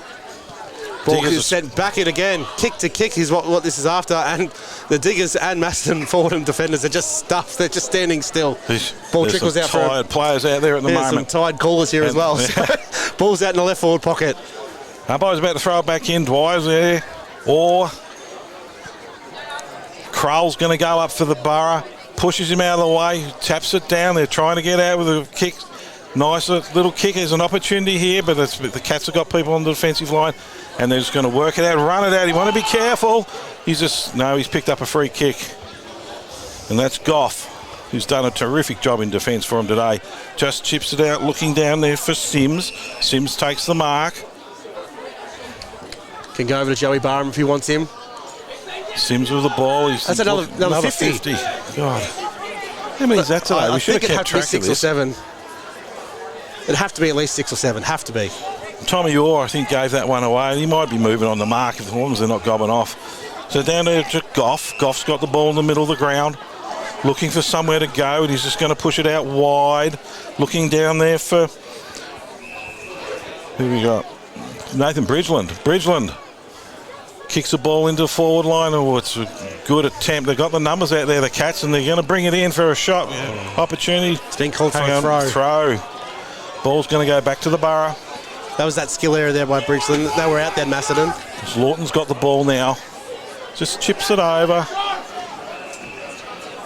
Starting to see the calf stretch now. They're all starting to cramp, these boys. Yeah, she's a big ground to run around on. Barham's got the ball, kicking in. Oh, good contest, young Barham. Put himself on line there. There was no gives or takes on that one, and the Diggers player's still down. Ball's kicked forward for the Barham. Oh, there's a free kick here. Yes, there is. The umpire's picked one out, and it's going to go Diggers' rest way. It was a great contest by Barham. Not only did he put himself in harm's way, he got straight back up, showed how tough he is, and got straight back into the next contest. He's a 17-year-old kid. It's a fantastic effort. Diggers with the ball. Centre wing on the left foot, drives it into centre half forward, looking down there for Fowler. Fowler's got the ball. Left foot, another one, kicks it long. They're looking for a mark here, the Borough, and they've got, no, it hasn't been arm chopped. He's going to get the mark. Smedley was unlucky then, but he did chop the arms. It pays to be a forward sometimes, doesn't it? Absolutely. Jacob Hickey.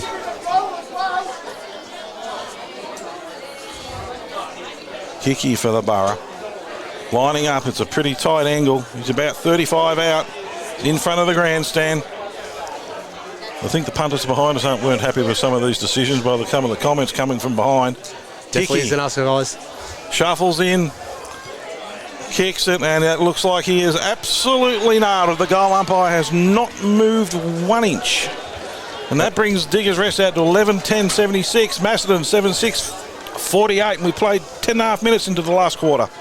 Jacob Hickey's first goal for today, but he has played very well today for Diggers. He has, and they're starting to open up. But we've seen this before. Hang on, there's a blue going on here. Looks like a free kick. Yeah, free kick to Diggers' rest, and it's been a bit unfortunate, given away. Against Dylan Johnston, we said how well he had been playing, but that's poor in between. Caruana in the meantime. Oh, Jensen took his eyes off the ball. He's going to get a free kick, but he took his eyes off that. And I'm pretty sure the Macedon boys will let him know. Definitely the Macedon crowd's letting him know about it. But that was a great inbound kick there from Jaden Caruana. But again, it all comes back to Dylan Johnston's ill discipline. The ball wasn't even in play. 5 or 6 goals from 50 metres today. Yeah. More than I've seen for a long time in a game. The ball wasn't even in play, giving away a stupid free kick. Yep. And now Jensen having a shot for his third for today. Richie Jensen comes in and has absolutely nailed it. Well, I don't know if I'd be Jensen. I would be gobbing off because he took his eyes off the ball. He's had a dog of a day, even though he's kicked 3. This reminds you a little bit of last week. It does, yeah. And that's unfortunate because you can see some of the boys running off now. Their heads are getting low. They're breathing very, very hard, these guys. They're blowing hard. But I don't know if I was Jensen there. I don't know if I'd be gobbing off too much after what you've just done. He's given 3 or 4 away today himself. And you've taken your eyes off. You're a marquee player in this league too. He's taken his eyes off the contest. He did go back and nail it though. So I suppose once you've kicked the goal, you can do whatever you like. So Diggers leading 12-10-82 to 7-8-48 Macedon. 11 and a quarter minutes gone in the last quarter. On the Bendigo Bank scoreboard, and the umpires were looking for something. They're looking down the ground. I think the 666 is working here. There's going to be a warning given. There's only 4 down there, isn't there? There's a Diggers player short somewhere. The umpire's looking. I'm not going to pay it. They're just going to throw it up. Yes, they are. No, they've given a warning. So it was Diggers gone down Diggers there. Were short. So Diggers only had 5. So Davis is against Dwyer. Ball hits the ground, kicked out through. Caruana, kick long, and it's a great mark down there by Hildebrand, who brings the ball out to the Cats. They're going to kick it out in the wing, looking down there for Morum. Aaron Morum. He's got the ball. He's played a great game for the Cats today. He's done a lot of Ks up and down that wing. There's a great contested mark against Caruana there on the wing. Just brings it down, looking for big Sam Indian. Sam Indian for the Cats. Out on the flank. Looking inboard, there's not a lot movement for him, and the Borough have pushed numbers back, but there's a great retriever, Nipper Wright, who tried to get the ball and has got punched out of his hands, and the umpire's going to ball in right in front of the light tower. Forward pocket for the Cats. So a ball will be thrown in for the right forward pocket for Macedon. Ball's thrown in, Sam Indian versus Davis in the ruck. Sam Indian knocks it forward. Ball has been bounced around, Declan Filan gets his ball smothered, comes bounced back, straight back to him, straight to be wrapped up. And they'll ball the ball up about 45 out from Macedon's goal. Umpire's got the ball. Just throws it up. Ruckman just tap it down. They'll try to get a fresh air kick from the Borough then, but it didn't go anywhere. Players are just scrapping away, and the umpire's going to ball it up again. We've had lots of this today. All right, on the 50-metre arc, forward end for the Cats. They need a goal, and that's an understatement of the year. Umpire just throws it up. Diggers hit the ball down, and they're going to try and get it out now. Cats have got numbers down on the bottom of the pack, but the ball's cleared by the Borough. They just kick it up high. There's a 2-on-1 here. Cats have got the numbers. Out the back they go, and it's a foot race to the footy. Well done by the Cats there, but he's got no one to give it to. Gets it back, just chips it up wide, and the ball's going to be marked out here. Out by Bridgeland. Bridgeland's just going to play it short. Out to great hands, good hands, and it's going out down to Sims. Sims goes back to Bridgeland. Bridgeland just drives it long. Looking down there's a great opportunity for a mark, and that's a great grab. Big Sammy Indian. He's worked hard today. He does. They just need a bit more height, the Cats, don't they? Need a little bit of help, don't they? But, as Cookie said, it's not easy to get these tall players because everyone wants them. So every inch over 6 foot's $100. Sammy lining up for his first goal today. It's going to be a tough kick. 45 out, 45-degree angle, end of the game. Just a reward for the hard work. Beautiful kick. We're right behind that, and the umpire hasn't moved. Well done, Sammy. That brings the Cats 8 goals, 654. Diggers 12-10-82. We've played nearly 14 minutes into the last quarter in the Bendigo Bank scoreboard. And the Borough reasonably comfortable at the moment. I think the Cats are going to run out of time, but they're not giving up. They're fighting to the end. And that goal there, even though it was finished off beautifully by Sammy Indian, Nathan Bridgeland's hard work again here for a young kid. He's been sensational. There was 3 efforts here that he just repeated, and he just keeps going. And he has been hit hard today, Nathan Bridgeland. He's going to be a very sore boy in the morning. But they've got some terriers, haven't they? So the ball comes back to the centre circle, ready for Davis versus Dyer again. I'm not exactly sure. They're doing the count. Maybe they're getting paid by the hour because slow. They're stopping every 5 seconds. But they've done a great job. Davis, Dyer wins that tap out back. Govan can't quite trap it. Morum's pushing around. Ball comes out through the Diggers going forward. Caruana all alone, half forward flank, takes the mark. Just on the 50. He chips it over the top. In the forward pocket there, all alone. Diggers player unmarked. Josh Wallace. Wallace is going to go back and have a shot, and that is a really, really tough pocket to have a shot from.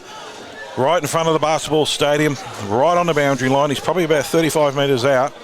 He's got his back turned, which is a cardinal sin to start with, so he's burnt all his mates. And he's got his confidence he's going to line up and have a shot here. Orr's gone back on the line to give it some protection. Pops it up. And it's just gone through. No, it's gone short. Hasn't made the distance. The Cats are going to try and run this out here. They've got the ball in their hand. Kicking it out wide. Well, there's a bit of pressure here on the ball carrier, and they've just tapped it forward. They'll do anything to get out of it at the moment. Smacked it toward the boundary line. The umpire's picked up a free kick, and it's going to the Cats. It was good there from the Cats, though. It was scrappy, but they kept putting their head over the ball, and eventually they're rewarded with the free kick. And they're slow to get up, and that's big. That's Toby Sims has got the ball in his hands. He just drives it down wide, out through Goff. Goff, good leap for everybody. And the Cats have got numbers out the back here if they can get a clean possession. But the Borough are going to be just working hard. They're just going to try and force this towards the boundary line or neutralise it with a ball up, and that's exactly what's about to happen. And the umpire's going to ball it up between wing and the boundary line, far wing. Umpire resets everyone, make sure there's plenty of space. A bit like Auskick at the moment. Everyone's just following this ball around. Ball goes up, and it's won there by Daves out the back. Diggers have all the numbers out the back here, but it's picked up by the only Macedon player who, again, that's the best thing the Macedon could have hoped for there was a stoppage because they were all Diggers. So it'll be balled up just inside the boundary on the outer side wing. Davis and Dyer go at it once again. So you've got about 4 minutes left in the game, I reckon. Umpires throw it up, ball just neutral to spirit, and it's been cleared by the Diggers players. Opportunity out for Orr, but it's not going to go out to Orr. Dyer has got the ball, but they've come out the ball with Caruana. And Caruana's running to go, and he's missed it. Someone of that ability. He should have nailed that.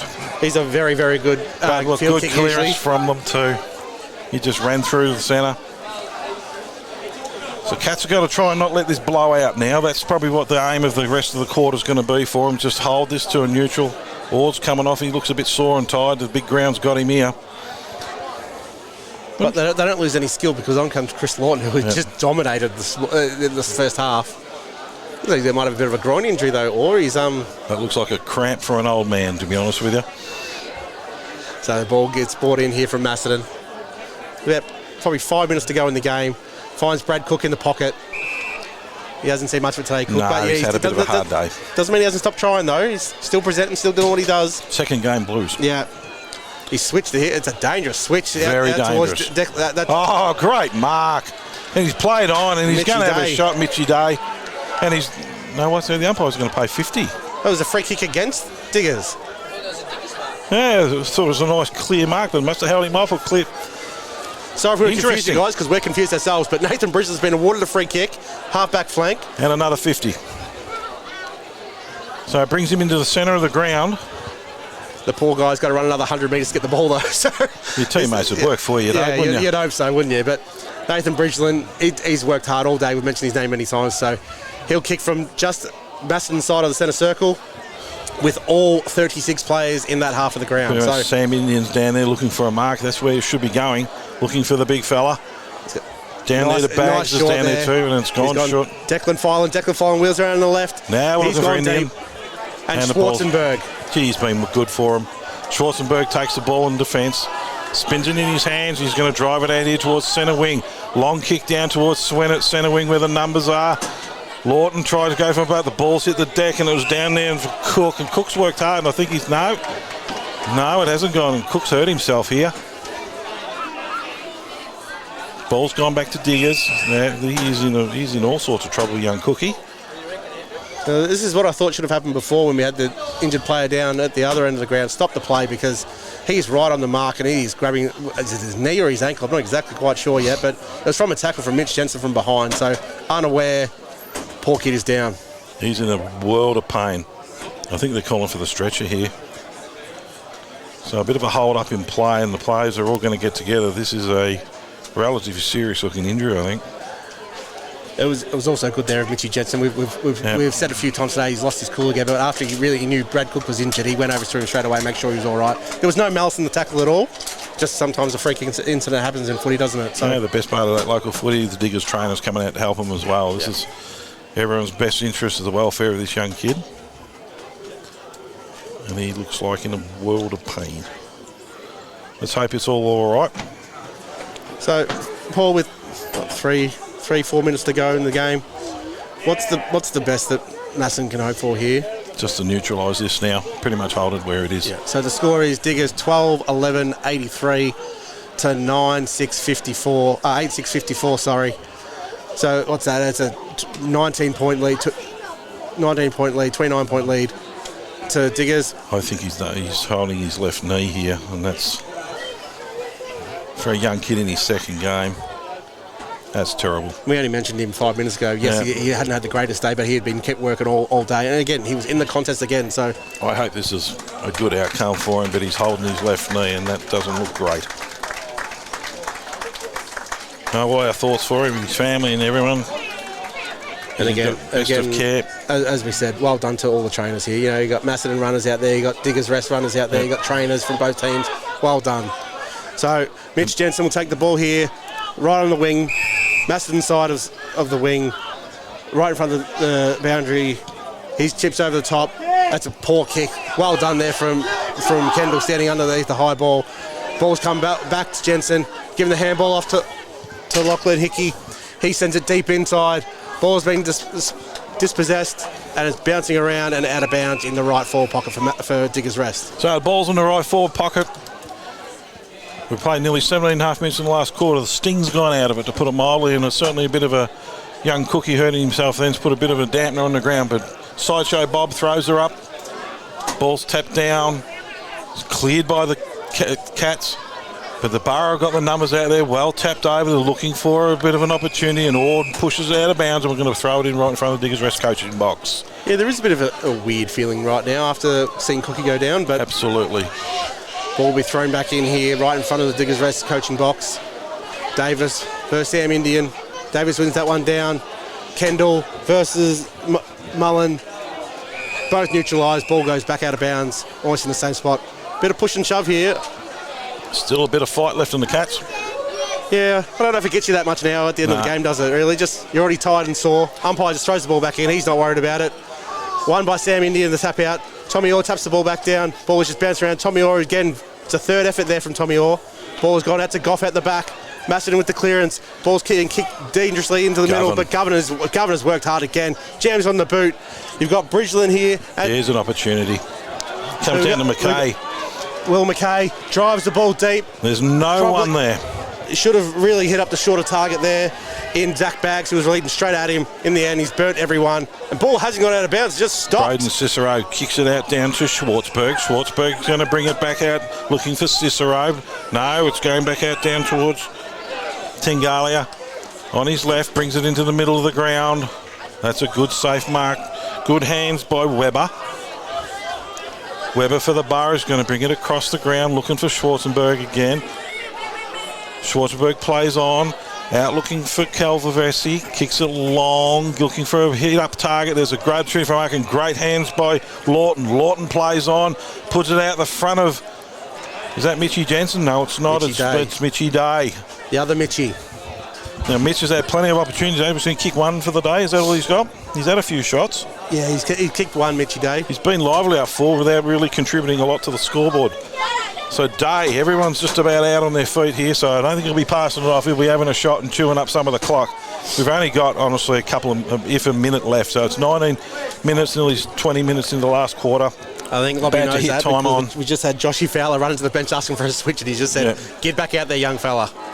That's the end of the game, and that's a nice way of finishing it too, and he kicks the goal. Final scores: Diggers Rest 13-11-89, Macedon 8-6-54. Anzac Day clash, an absolute beauty, scrappy football. And I'll be honest with you, didn't get a lot out of the game in one far as what we could. I mean, we were a little bit, Macedon fight and hang on like they did last week. They're just a couple of players short, and they're a young team. They're going all right. I was a bit... Diggers won comfortably, but I was expecting a little more from them. Yeah, after seeing how Diggers went last week against Woodend, hadn't Woodend previously the week before taken care of Riddle, I expected a lot more out of Diggers, but to be honest, I don't think Macedon allowed them to produce what they wanted to. And that full credit goes to Macedon, Alistair and the team, because their game plan worked exactly what they needed to do. So I'll get you to read the goal kickers out for the final goal kickers for today. Yeah, so for Macedon, we've got one for Chris Kendall, one for Declan Filan, one for Zach Baggs, one for Sam Indian, one for Joey Barham in his first game, two for Jacob Goff, and one for Will McKay in his first game. And for the Borough, we have one for Jacob Hickey, three for Mitchie Jensen, two for Mark Orr, two for Mitchie Day with the one just after the siren there, one to Chris Lawton, three to Matt Krull, and one to Justin Tengalia. So they are presenting an Anzac Day medal for the player who best shows the Anzac spirit and the courage and everything we need. I'll be nearly leaning towards a Macedon player here. Yeah, that's why I've got a smile on my face too, Paul, because this is going to be a tough game. I mean, I know they always generally try and give it to the player out of the winning side, but some of the Macedon boys today were... Nathan Bridgeland was very, very good for a team that lost. And looking at the final scoreboard, it's just under 6 goals, but If I had to say, if they're going to give it to someone out of a winning team, I think young Tom Schwarzenberg would be the one where I'd probably lean towards Diggers. That's only my own opinion. I thought he did a great job sweeping across half back, and when they put him in the middle, he didn't really hardly make a mistake for a young player. So I thought he was certainly one of the best players for Diggers. Yeah, my choice for Borough, I'm going to go with you, Tommy Schwarzenberg. The only other one I would have put down would be Big Mark Orr in the ruck. Yeah. You know, he was damaging the ruck and also damaging up forward as well, kick 2. But yeah, I'd find it very hard to go past a Macedon player, whether it be, you know, even Hamish Govan in his very first game for the club. Goff. You know, there's a lot you could give it to. They've got a lot of players who look the same and play the same. Yeah. And Goff, you know, you go through them. You know, Goff is one of them. Dylan Johnson was good early. Big Sam Indian tried really, really hard. Don't think Brodie Hoyne had his best day ever. Toby Sims was brilliant down half back. Yeah. He kept fighting all day. Declan Filan, we call him a fair bit during the day. So it'd be interesting who they choose. Yeah, and being an Anzac Day medal, it's not necessarily the best play, but it's the best. It's the play that emits the Anzac spirit as best as possible. So you don't have to necessarily go to the winning team. But either way, it's going to go to a deserving player today, because we did have good players from both teams on both sides of the field. But we'll just wait and see what happens from here.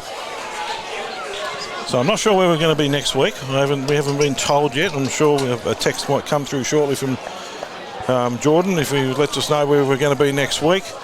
But we'll just quickly preview next week's games, which, you know, we had a look earlier and they don't look like they're going to be overly close games. No.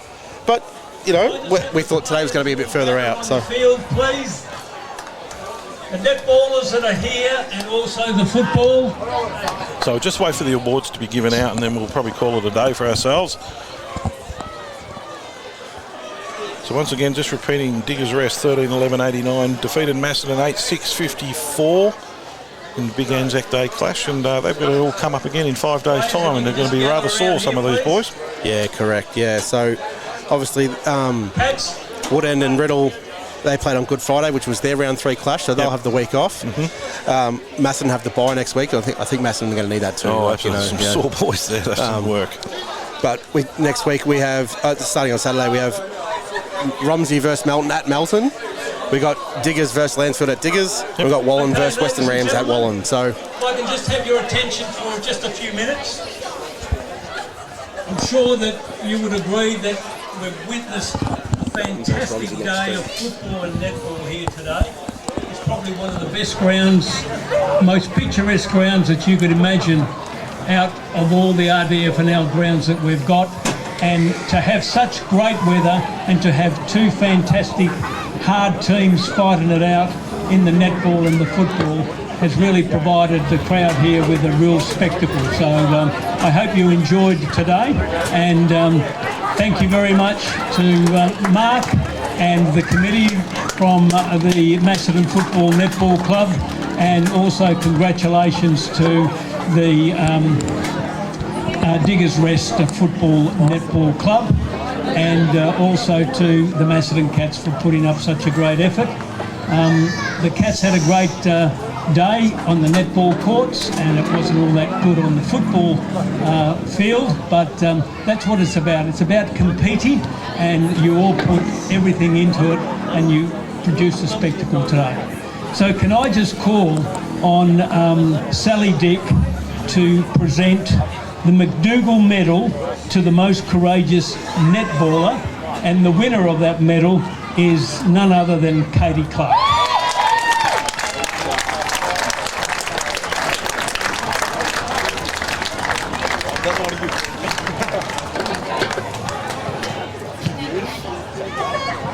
You don't want to say a few words, Katie? Put it on Facebook. Okay, thank you. And now if I could just call on Ross Screwmont to present the medal to the most courageous footballer out there on the field today. And it's number 8 from the Diggers West Football Netball Club, Jaden Caruana.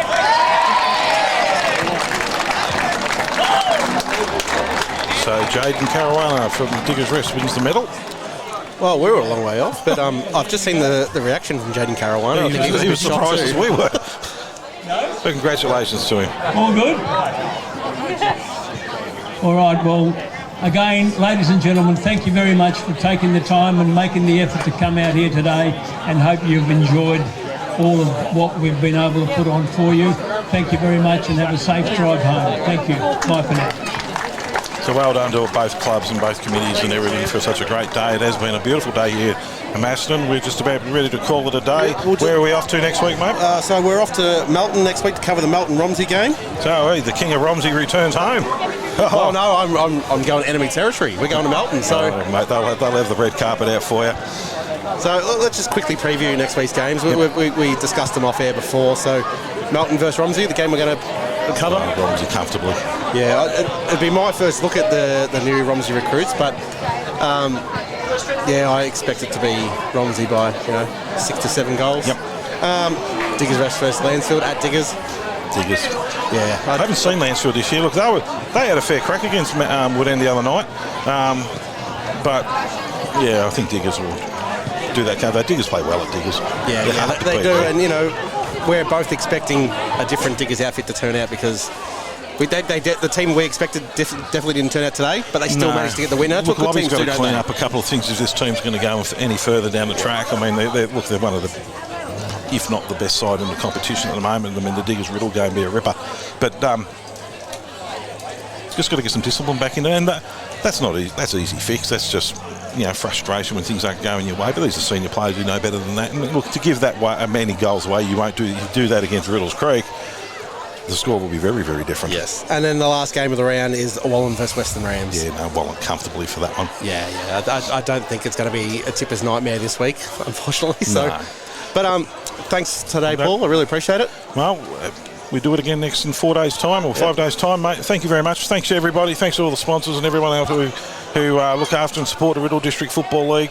Thanks, everybody, for a fantastic day. Certainly thank you to the Macedon Footy Club for being great hosts to us. And on that, we will call it a day, and we'll see you next Saturday. Thank you. See you all from Melton. Thank you.